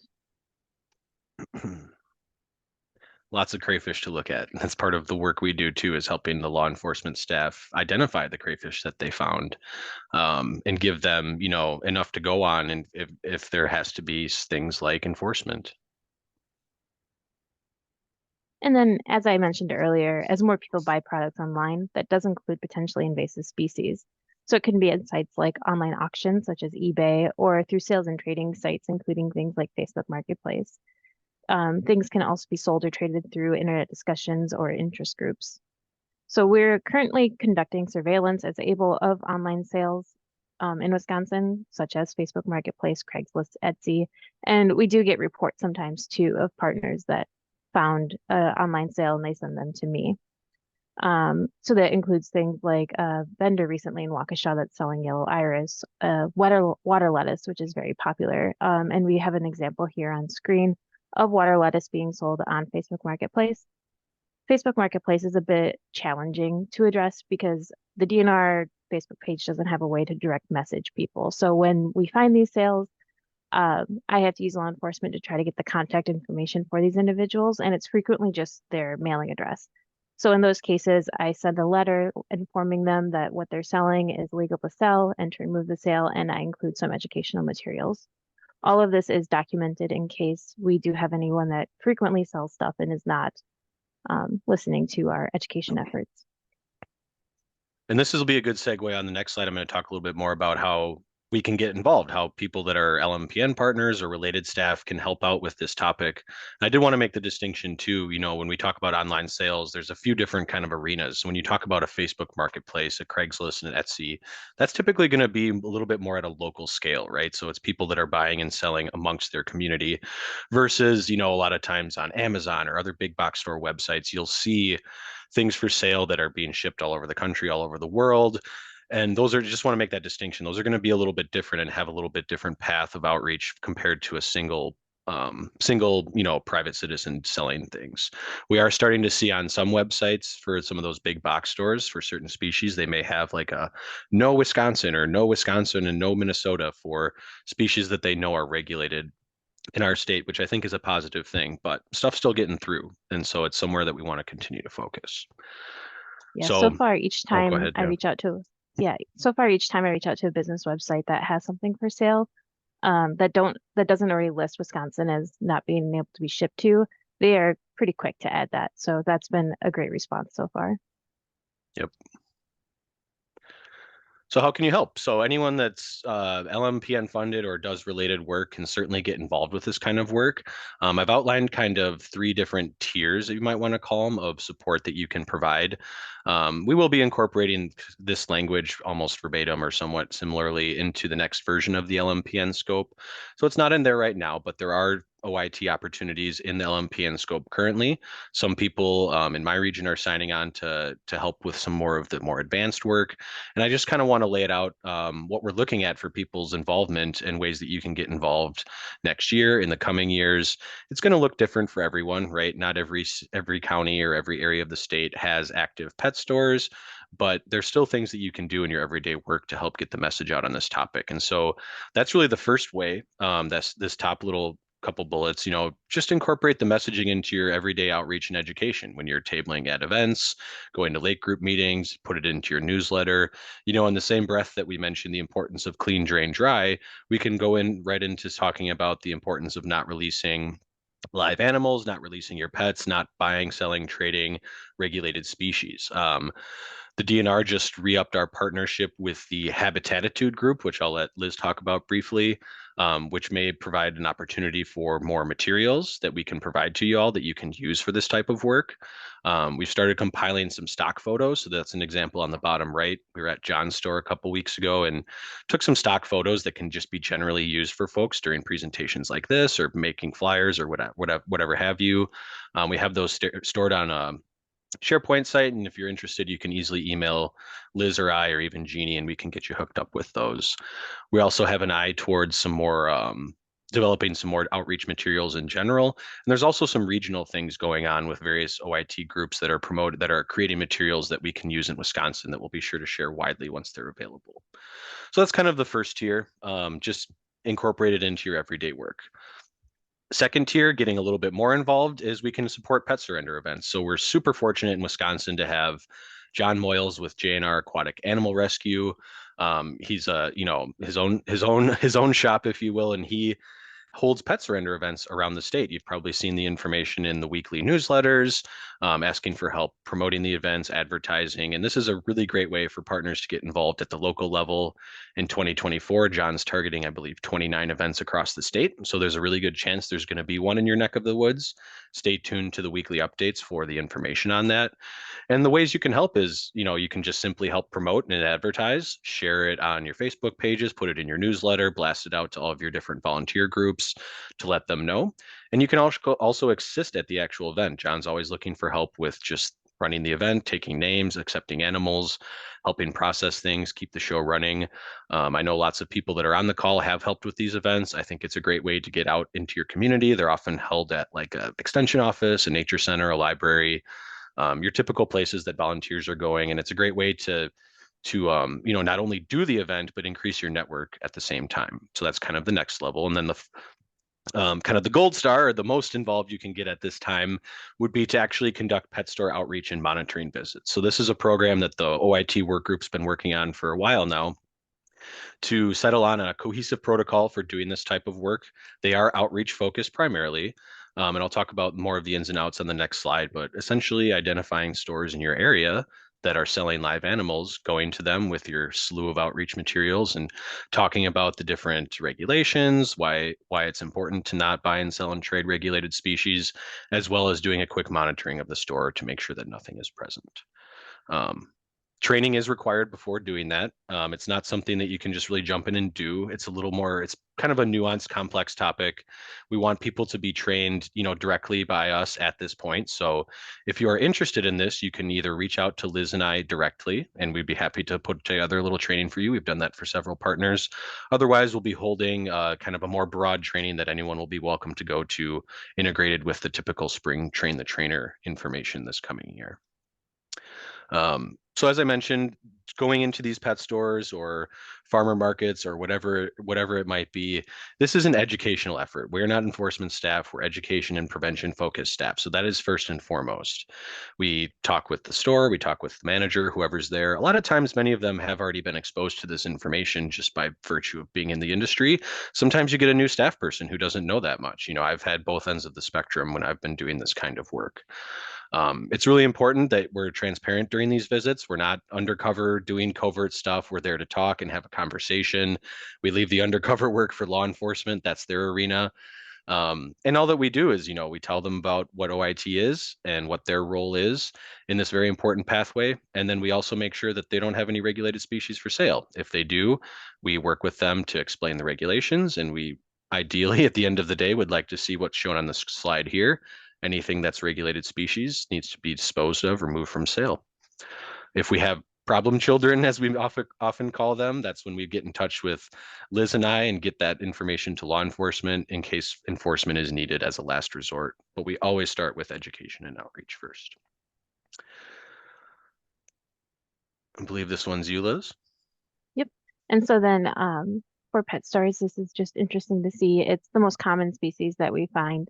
Carolina fanwort being the most common at 21% of pet store violations that we have recorded so far, followed by Brazilian waterweed, water lettuce, moneywort, and water hyacinth. And then, of course, crayfish are also frequently traded in pet stores. Indeed. So that's about it. I think we're pretty much at our time, but I see the chat's blowing up a little bit. So I don't know, Jeannie, you might have time for a quick question or two. Let's see, the big one I saw, well, shout out to Burnt Toast. Yep. I always get a kick out of burnt toast. Definitely some interest in some crayfish ID, like a Oh, sure. training next year. Or that could be something we could do at the spring meeting. I Or got do specimens. an online thing, whatever. Yeah, it's nice to do such a thing Be glad to. in person. So but I made a big note so that I put that into my thinking already about spring list. Do we have any other questions for Patrick and Liz? We had someone step out, so we have a couple extra minutes here if needed. And you can And reach out anytime if you have questions or think you found something, want to know what to do. That's what we're here for, to provide support. So really, we just want to If you give a find an plug online for, sale, yeah, exactly. If you find an online it to sale, me. send it to Liz. And really just, we want to see folks trying to start incorporating this into their everyday work as much as possible. It's a extremely important topic. So thank you for your time. can be fun too. It can be Okay, fun. so if you want to stop sharing, then we are gonna hand over.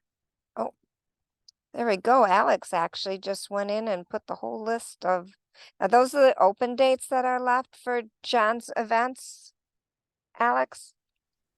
Yes, that's what I received for him for open dates for next year. Oh, awesome. Good. I try to keep up with him, but he's a moving target, that man. Chris, did you have slides you wanted to pop up? No, I did not. I was actually just looking for a picture here real quick that I could show, because this will be fairly quick, but apparently the internet's moving a little slow on my end. Ah, Let me. I might be able to find one for you, Chris, if you want to. Yeah, if you would, Patrick, that'd be great. Yep. Maybe one of the overall what we're dealing with. Yep. So hello, everyone. My name is Chris Hammerla. I'm a regional aquatic invasive species coordinator with Golden Sands Resource Conservation and Development Council. We're based out of Stevens Point. Our program covers 12 counties currently. And as long as I've got a little bit of time here, I'll do a quick shout out. We are currently looking to hire another full-time AIS coordinator. If you go to our website, which I'm putting in the chat, you'll see that we were taking applications until the 13th, but disregard that. We are looking for a really quality person, and we will take applications at any time. But to follow up with Liz and Patrick, here's a little bit of another twist to organisms and trade.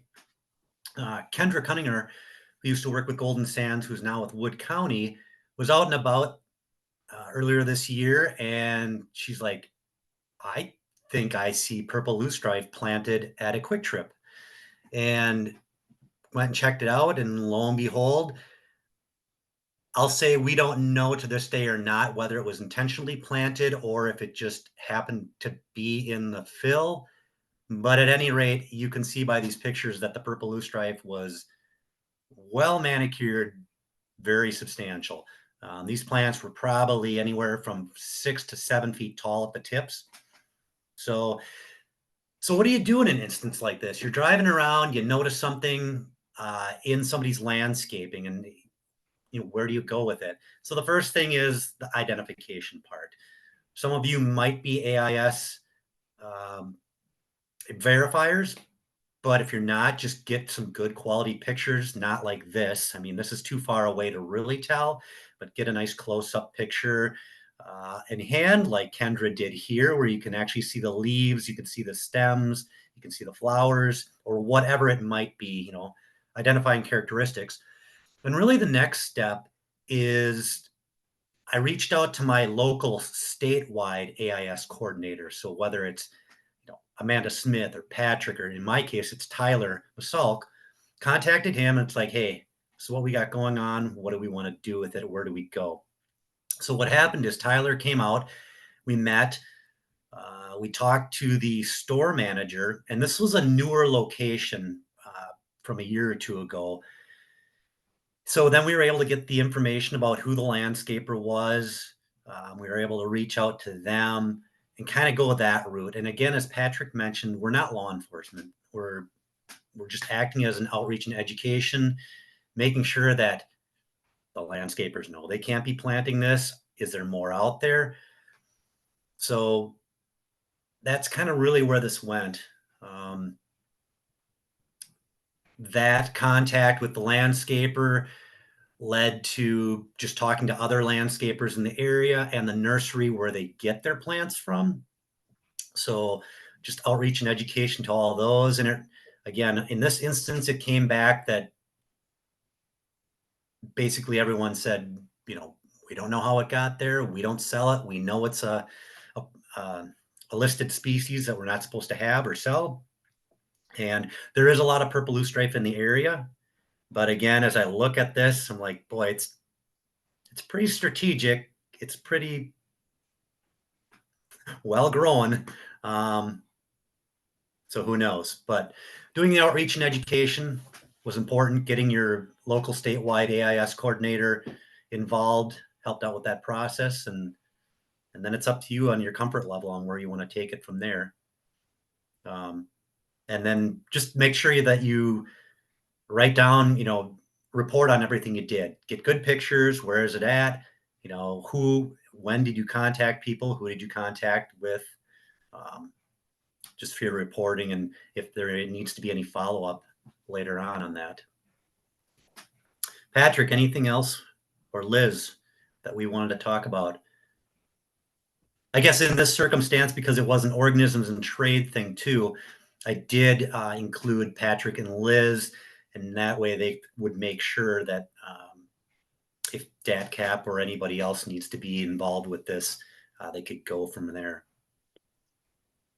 Yeah, thanks, Chris. I'll let Liz comment on kind of that side of things, but I just think in general, this is a really good example of things working how we want them to, right? Thing identified, gather the troops, let's find out who can do what. And I think it really was a collaborative effort. So I don't know if Liz or if Tyler's on, if either of you would have any additions.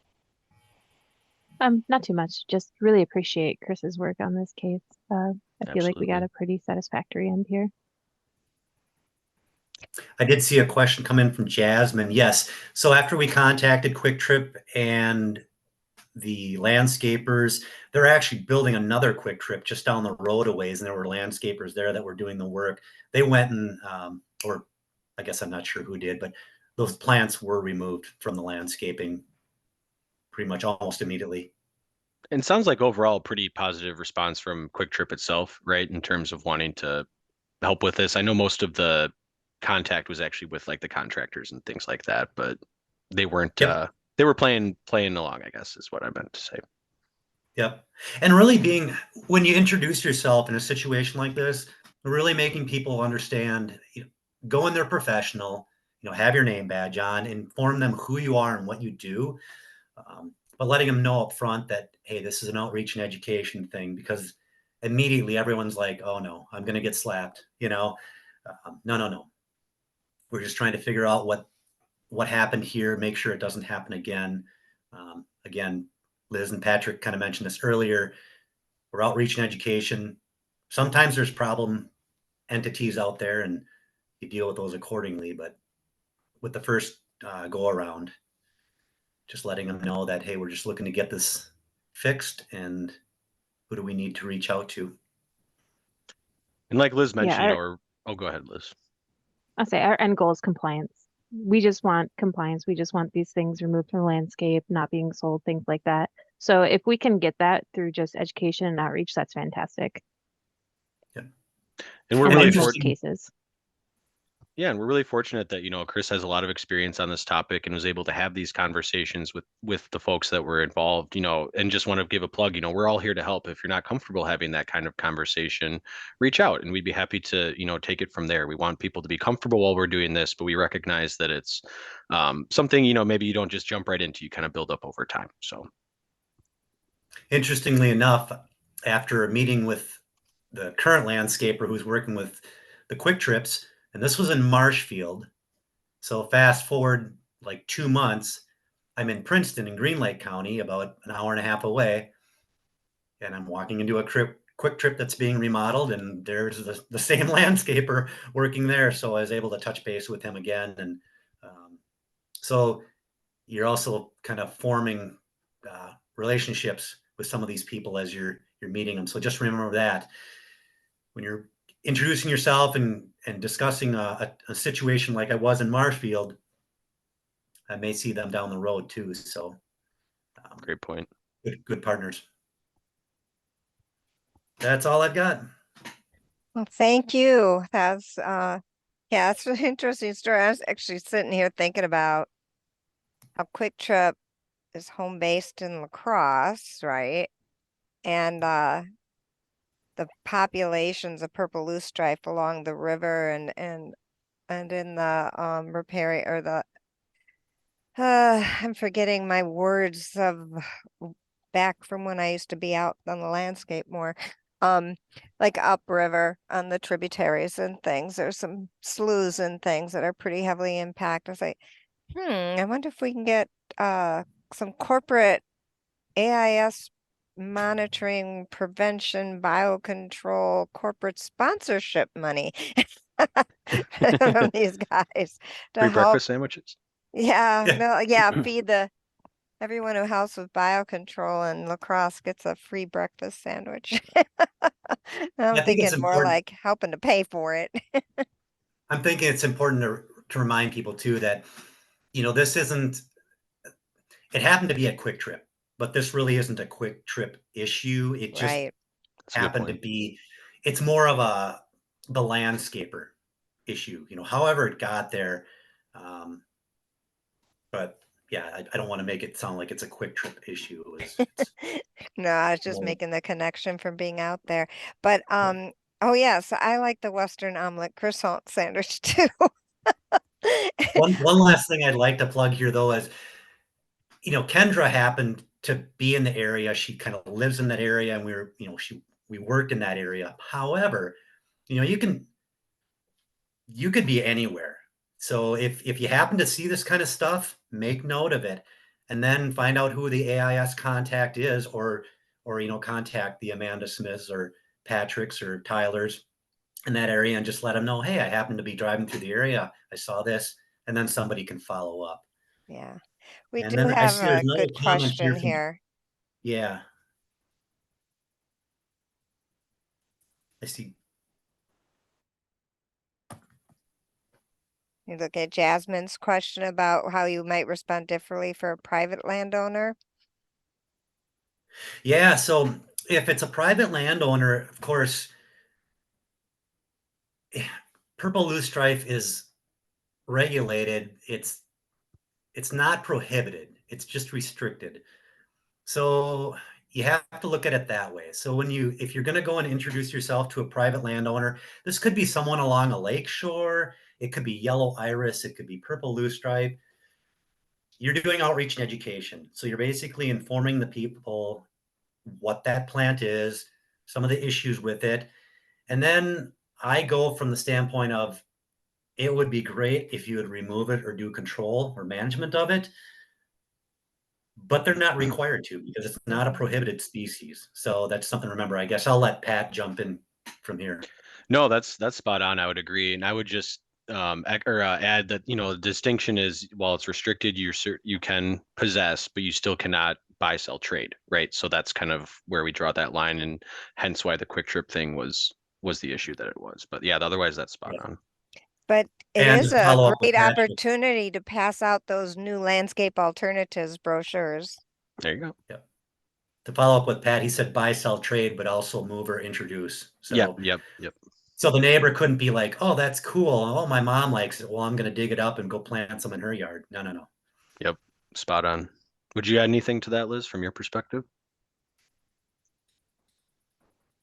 No, I think you guys covered it well. Cool. Okay, well, thank you guys, everybody, Liz, Patrick, Chris, and Yeah, it's interesting what we come across, isn't it? So the one thing about if you're looking at a front garden that's high and dry, and if it does have purple loosestrife, a drought seems to do a lot of damage, which is kind of nice. Things weren't growing in those high dry places that I go by as bad this past summer as they were last year, the 2022. So now our next thing up here is from Rapid Response to Restoration, and Steph Boismanu and Matt Buzz were pairing up for that one. Unfortunately, Steph couldn't be with us today after all, and she let me know that early this morning. So Matt is gonna fill in that time, and that'll be followed by Amy and some AIS topics. So we may end up with a little extra time, and if we do, we'll add it to lunch, or we'll just kind of see how it goes there. We got lunch scheduled for 11:45 to 12:30. So Matt, if you had some slides or something you wanted to go ahead and share, you can go ahead and do that.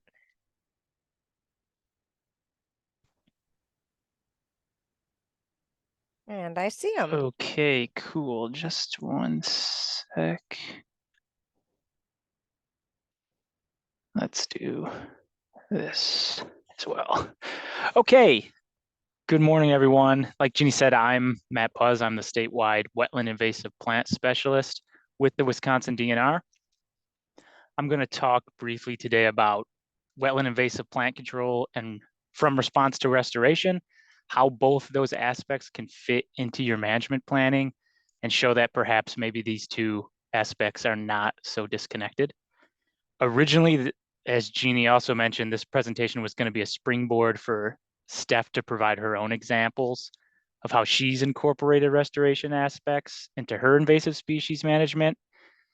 But since she's not able to be here, I've got some directed questions at the end to hopefully drum up a discussion since we'll have some extra time. But first, I'd like to frame this presentation by invoking the old story of the blind and the elephant. So as the story goes, there's a series of blind folks unfamiliar with an elephant. They feel different parts of it and come to different conclusions about the whole creature based on the parts that they're feeling. And there are many different ways to interpret this story, but I'd like to offer two meanings. The first is that while elements may seem dissimilar, they may actually be part of a larger whole. And similarly, without a broader knowledge of a thing, it's difficult to accurately assess it. And if assessments are inaccurate, setting realistic goals and adapting strategies may also be ineffective. So what in the heck am I talking about? Well, I've been thinking a lot about restoration as a practice. And when I think about restoration, about returning beneficial functions or species to wetlands, these thoughts to me are often the warmer and fuzzier aspects of management that I think make for much more compelling success stories as compared to the dirty work of invasive plant control that a lot of us do.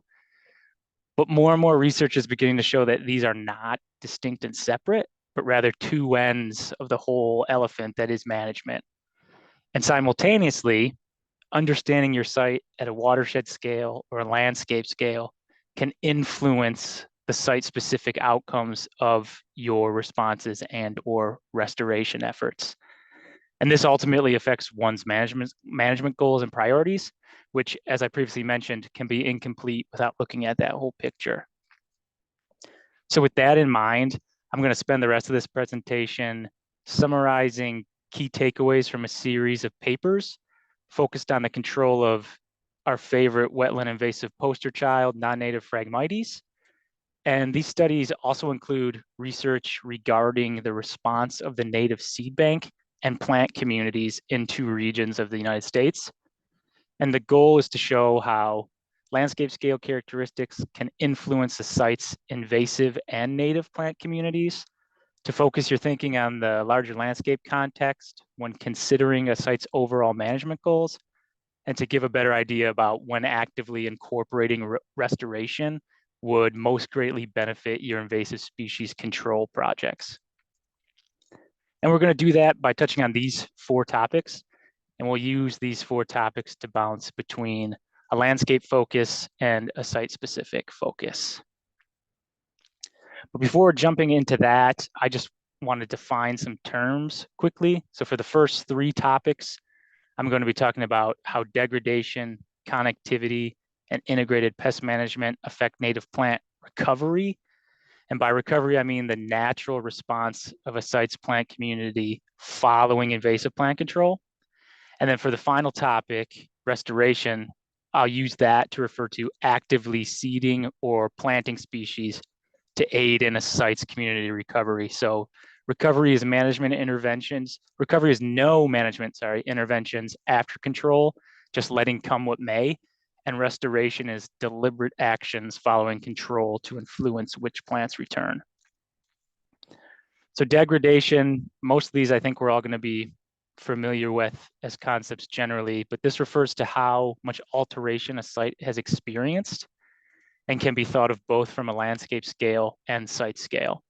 So from a landscape scale, how much has the hydrology been altered? Are more nutrients, especially phosphorus, put into the system?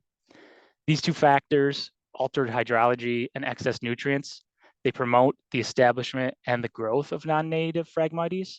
So a landscape like this will need much more intensive resources for both control and restoration than a landscape like this. And the sites with the highest control priority are those in landscapes which are less degraded, have lower all nutrient inputs, and those which retain their natural hydrology, all of which promote a more robust native seed bank and therefore greater support for native plant recovery. Priority is going to be further refined at a site-specific scale. So how much of the site is covered by Phragmites and for how long? Highest priority sites then are those that have small, less established patches and higher soil moisture, which is a proxy for natural flooding conditions, all of which, again, promote the native seed bank, which promotes native plant recovery. The top priority sites for control when restoration resources are limited then are those with both the least amount of landscape and site degradation. And then connectivity is a similar story and can be thought of as how much of the surrounding landscape is unaltered habitat. So how separated is the site from other plant communities and what are the qualities of these communities? Again, generally a Phragmites site here will need much more intensive resources for control and restoration than a Phragmites site here.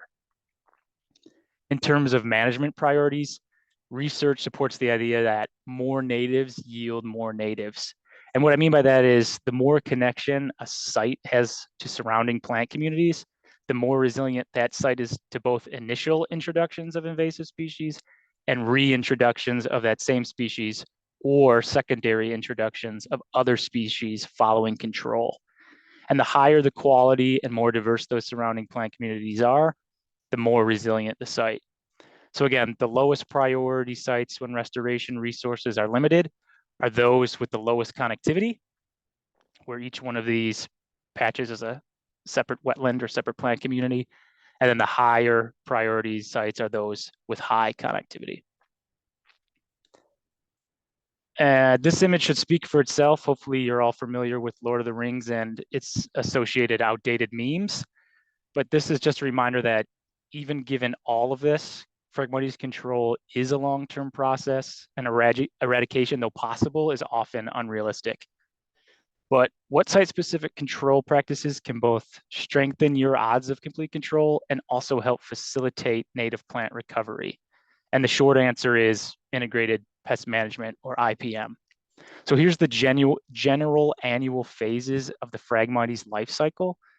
Most control efforts focus on the nutrient storage phase by applying herbicide in late summer or early fall. But there are other management opportunities throughout all that gray area of the life cycle that can also help both control frag and promote natives. So cutting or mowing frag in the summer before an herbicide treatment will find it's spending resources on regrowth instead of seed production, which will reduce Phragmites in the overall seed bank. Cutting and clearing dead stems in winter opens space for light to reach the soil and allows natives to sprout. And then additionally, burning those dead stems, and especially that accumulated litter which Phragmites produces, both restores nutrients to the soil and removes that litter barrier which natives may struggle to grow through, which would otherwise promote the growth of Phragmites. And finally, Phragmites seedlings are light sensitive and strongly limited by shade. So recruitment from an abundant variety of native seed banks, that connectivity aspect that I talked about, can aid in the rapid establishment of natives, which can then shade out those Phragmites seedlings. But IPM can also be thought of from a landscape scale. So does my site receive a lot of runoff with excess nutrients? Can those points be identified and mitigated with additional landscape buffers? Was the historic hydrology near a control site returned? Maybe a culvert was removed or something and a floodplain was restored. Should that site now be a priority for control?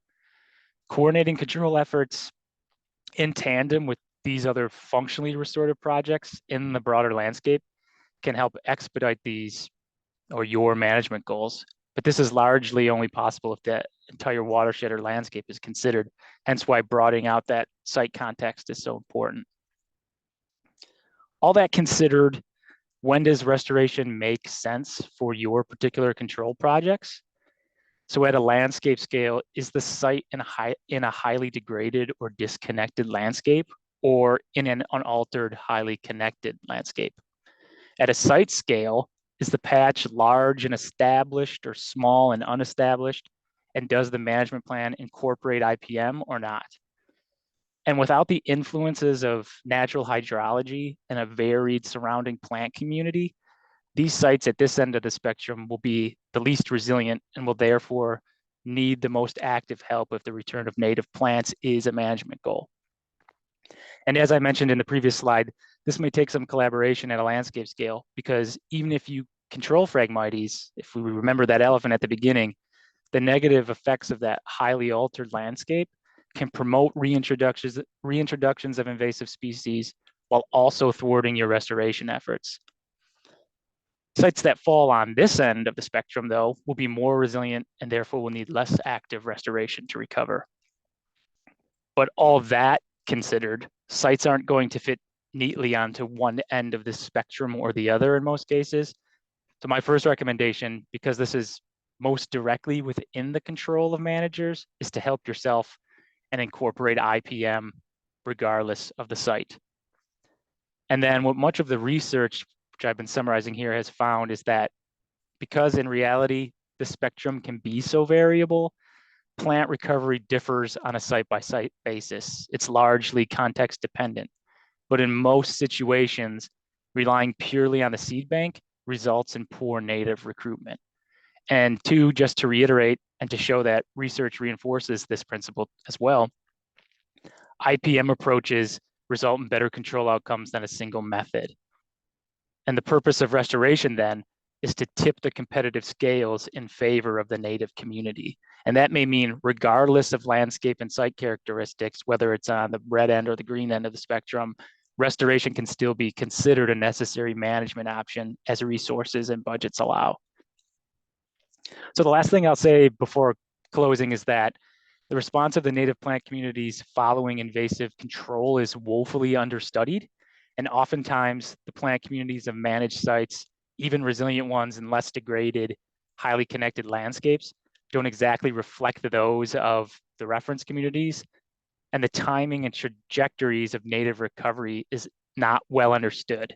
So if this interests you and you want to know more or learn how to incorporate these practices into your projects and potentially be involved in future research opportunities, shoot me an email or let's talk in some other forum. But with that, I'm happy to take any questions about the presentation or about Phragmites in general. I'm also happy to ask some questions of the audience in regards to their experiences or lack thereof with restoration efforts. So thank you.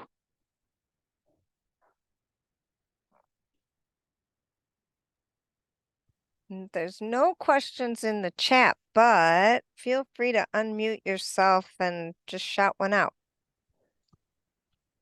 And if you need to be prompted and have some thoughts, here's an additional question about if you have any experience with implementing restoration in your projects. If so, what's your experience? And if not, why not? I'm also happy to sit in silence, so we can do. I was just gonna make a quick comment, Matt.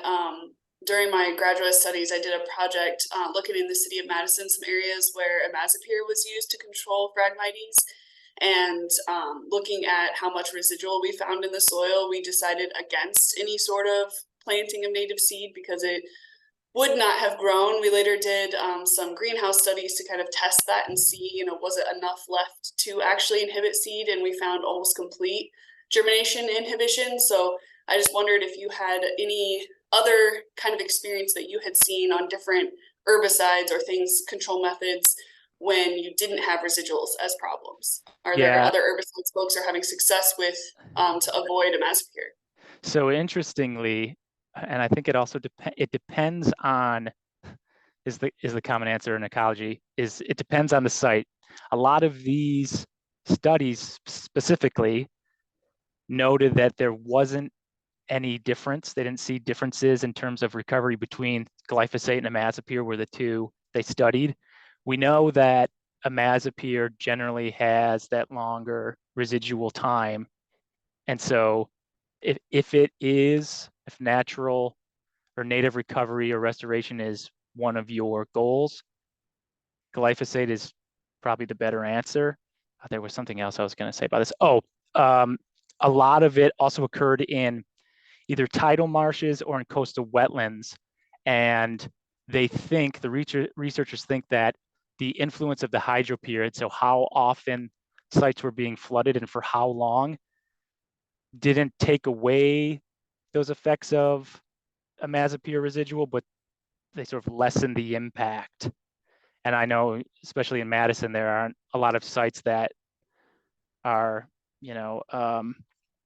attuned still to their natural hydrology, so that's still probably an issue. Yeah, but if you can, like I said, to an IPM approach, if you can hit it with that herbicide, but also do yourself some favors and help clear out some of that biomass, that should also help. I'm sure it also helps too.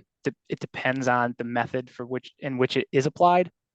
So if you're doing a broadcast spray and it's all getting into the soil and stuff like that, it's going to be different than a hand wicking, but that too depends on the size of your patch. So yeah, okay, thank you, that helps. Yeah, it was definitely, it's not it was, ditches, roadsides, right, definitely not a natural kind of hydraulic system, but wet and mucky anyway. So yeah, very different. I just wondered if you had seen that same thing. Yeah, and I'm sure just the condition of the roadside probably also doesn't help native recovery either. Right. So we have just going against them. Yeah, we have just received some funding. We're as part of a larger control project. We're going to look at doing some research plots in right-of-ways.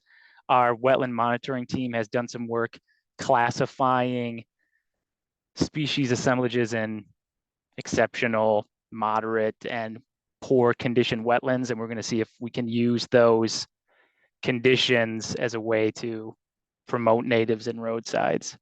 So I don't have much to say specifically about that now, but hopefully in the not so distant future, there'll be things to talk about. Thanks. Yep. Hey, Matt, this is Kathy Higley. Hi, Kathy. Hey, so what is your primary source for funding these kind of restorations? Do you use like shoreline restoration grants from the DNR, or are you what? Yeah, I'm in a bit of a different situation because my funding's through GLRI, and as part of that, I can stipulate, hey, we want to, put so much funding towards restoration aspects included in these control projects. So I don't know if that's a larger discussion to have at some point where how do these practices fit into funding, and then how do we end up funding these things? Yeah, I think that's a really good thing to think about because I don't know if AIS control grants could cover any of that, or because we're not like in Vilas County, most of where we work is not within the Great Lakes Basin. So right. That's the thought.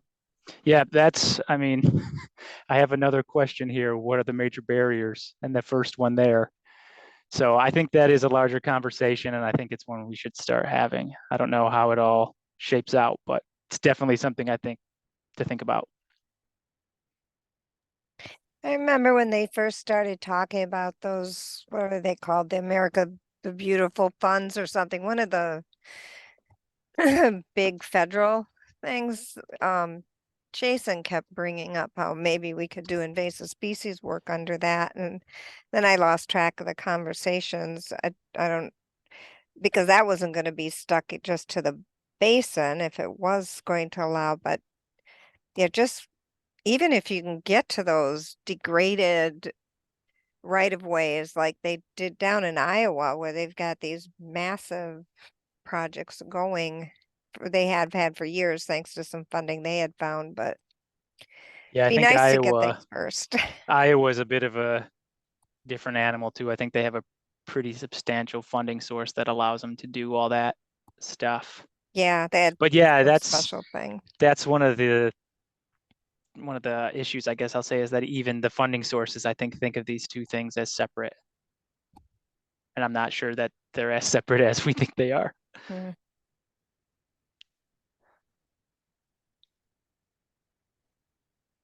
Anything else, anybody?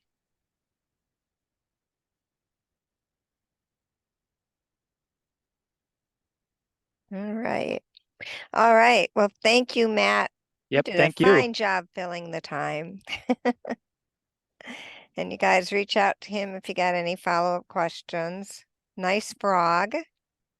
Thanks. I'm trying to find one of my 3 screens to stop sharing. There we go. All right, thank you. Amy, we're actually about 5 minutes early, so if anything interesting came up out of that, oh, what Tyler just added a comment here. We've noticed an increase in the restoration being regional and federal grant projects, specifically GLRI. Yeah, yeah. Okay, so Amy Kretlow is going to speak next. She wants to just go over some AIS program info. So if you have slides, go for it. I see them popping up and there they are. All right. And I am like, okay, I think this is working. I apologize. I'm not used to Zoom. I'm used to see, and I lost things. Here we go. Video. That's what I wanted to get. Okay. Morning, everybody. I'm Amy Kretlow. I am the AIS program coordinator for Wisconsin DNR. And I did just want to take a few moments. I'm not going to take real long, but it's been a while. I feel like that I've talked with with our partners about some of what is the AIS program doing. So I thought I would just take a few moments to kind of fill everybody in and let you know what we're doing here within the DNR. And it's just a very, very kind of high level overview of some of the stuff that we're doing here within the department. So one thing that I wanted to bring up is we do within our program, we have an AIS team with a charter, and we do with internally, and we meet monthly. It's all of the AIS biologists and some of our LTEs that participate in this meeting. We have an authority and a team charge. We look at a lot of our for the last 2 years, we've been looking at going through our program and looking at what we've had in the past and kind of looking at what can we do to make it, even better moving forward. Our program has changed. As many of you know, we now have not only the LMPN program that's been in effect will be our 4th year, but we've also, we're able to add staff on throughout the whole state. So things that we did in the past is a little different, is it still something that we want to be doing now? Is it something that we still can do now? Is it, we have, more stable people in place. So we're really just looking at our program and, kind of taking a deep dive into what we did and how we're going to be moving forward. So I just kind of want to let people know that we do meet monthly, and, we're looking at all different avenues of our program. Some things that we have been working on is, we're looking at what the AIS staff are able to, go and detect. When there comes in reports from citizens, partners, we're here to protect our surface waters. So we're looking at, there's, the 5 regional AIS biologists are still your point of contacts, but they will, if it's something that they're not able to look at, if it's something maybe very, very upland, they will help get the correct person, or if it's something very new in the state, they may still be helping with that. So your first point of contact is still always going to be your AIS biologist, but we're looking at internally, how do we report to some of these AIS report findings? Some other stuff that we've been working on is looking at different early detection monitoring protocols for, just different protocols that we've done in the past and how we'll be moving a lot of them forward. Something else we're looking a lot at is our messaging. Our biologists, we're looking at workload analysis. What can they do? Can't they do? What's on their plates? Are they able to do everything? So that's something we're kind of working on for this year. And then one thing that is really kind of exciting, we've had a couple of them. We have another one scheduled in coming in January, but we do quarterly discussions now with Minnesota. So we get to learn who people are on the other side of our, who's doing work over on one side of us. We still do, our team is very still involved in other regional aspects through the Great Lakes and through the Mississippi River Basin panel. Our state is split, so we are on 2 different panels. So, we do interjurisdictional projects. And so the staff is very busy meeting with other, with other states, but we also, get to learn that information and bring it home to our state to see how we can use that, work and make it a more collaborative effort. The next couple slides, I said that we were talking about messaging. So 2 big things that I really would like to bring up is something that we're really, really strongly working on is we're really trying to work on reducing inflammatory messaging. We do have NR40 rule updates coming up, and one thing we really want to get out of some of our rules is that some of that inflammatory naming that is in our rule.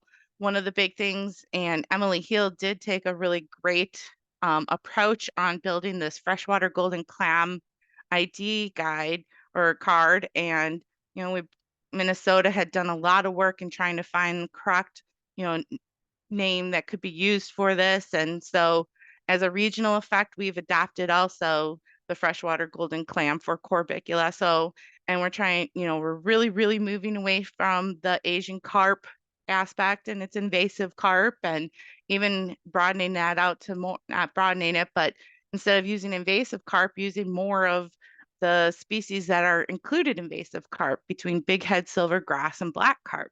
So we're really, really taking a big step on trying to get some of that inflammatory messaging out. Another thing we're really focusing on too is really just getting away from that militaristic and scary messaging. And we are focusing a lot more on trying to use language that empowers people and having science lead the message. And Matt did a really great, presentation just now talking about IPM, and really just that's something that we're really, really promoting. And, we're working with our aquatic plant management team internally to figure out new steps that we can move forward on messaging and learning how to better manage a lake, where managing doesn't always mean control right away, but trying to manage and figure out how to move things forward in that aspect. So those are just some things I kind of want to really bring up that you'll be seeing, in the near futures is just some of the messaging that we're trying to really promote. And Jeannie does do a good job in her weekly messages on trying to, help folks on their messaging to partners also. Now pertaining to LMPN, we are the AIS biologists and the program leads. We're working together really strongly this year on trying to produce some new tools for the LMPN program to help with consistency through the state. We want to try to build some tools that have better explanations of our programs and the time commitments, and just to even help build better communication avenues between the LMPN, DNR, and project leads. So we hear you. There is some issues with the LMPN, and we're taking these steps on trying to move forward and get some better tools out for our LMPN program. One last thing I kind of want to bring up here is pathway work. And you heard Patrick and Liz talk about pathways just a little while ago.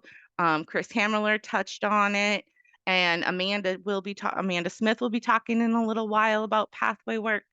We have a management plan that really, really focuses on pathways. And I know that many of you may have seen, the little diagram with the 7 pathways around Wisconsin. And it's something that we really, really are trying to get ahead on. It is a harder concept for a lot of us because it's a lot of thinking outside of the box. It's not exactly always monitoring right on the ground. And so, but we're moving in those, forward steps of trying to be more proactive, and prevention matters. And so we're really, taking steps on trying to move our pathway work ahead. And honestly, I believe that is my last slide. So those are just some of the updates I just kind of wanted to share with the LMPN program, letting everybody know that we do hear you. Sometimes it's slow in our realm of trying to get things moving forward, but we're working on trying to get better tools out there, trying to get better, work products for partners and ourselves. And so thank you for giving me the time to be able to talk to all of you. And besides, I also wanted to just let you all know, I do love these fall and spring meetings because I get very excited and very, I guess, very excited about all the projects that all of you do and all the work you do out there. And so I just want to thank all of you too. So thank you. And thank you. Does anybody have any questions for Amy? And I didn't put the link in, but I did make a note in the chat that the management plan, if you go to our homepage, it's right there on the home page, on the homepage of our website.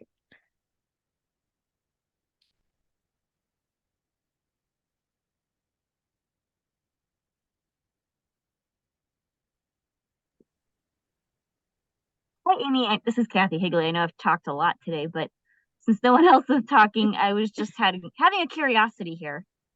You talked about like messaging approaches and taking out some militaristic terms and just coming up with some ways to frame these things. I'm just wondering, is there any tribal perspectives involved in that conversation? We have talked internally about a lot of stuff, and we haven't invited anybody. It's been kind of a newer start to this, and we have talked about wanting to, we need to pull in more tribal, perspective of it, but we are conscious on some of the wording that that the tribes do like to use. And so it's something that we're just starting with. And we also want to be able to get some social scientists involved with our, moving this forward and trying to see the best approaches and how to package everything. So not yet, but it is on our radar. Thank you. That's a very good question, Kathy. And I think probably those there, we do have some of you guys who are working with tribes on various things just because we are located in are sharing the same landscapes, and, you know, any tips you all pick up is fine. There's always that trust issue that if we just go jump into a meeting and start asking questions and we haven't built that relationship, that I I pick up on from many things I've heard listening to tribal people, that that's not really appreciated. You know, you build the relationship first, and some of you already started doing that, so we can benefit from what you guys know. And it was interesting at UMISC last year. For those who are newer, that's the Upper Midwest Invasive Species Conference. It happens every 2 years. It'll be happening in Duluth next year in November. I went to several presentations that were by different tribal groups, and, you know, some of them have no problem saying invasive species, and other ones will say non-local beings, and some of them will go back and forth. So it's interesting. Sometimes we're worried about insulting when maybe we aren't, or we're insulting some but not others by our choice in words. So just being conscious of that sort of thing is a first step. That if we're trying to moderate our own language in general, then we're probably already on a right track. But yeah, words to avoid. I just came across a words to avoid list the other day. I don't remember where I'd gotten it from, but it was like, don't say infestation, population, or something like that is better. Just always kind of think twice when you're writing your newsletters, the language choices. I mean, there's things out there. Matt Paz and I were just talking this morning, you know, about Phragmites sites I've been watching for years now, that if they had only been able to get to them when I first saw them 10 to 15 years ago, they were tiny, and now a couple of them are acres.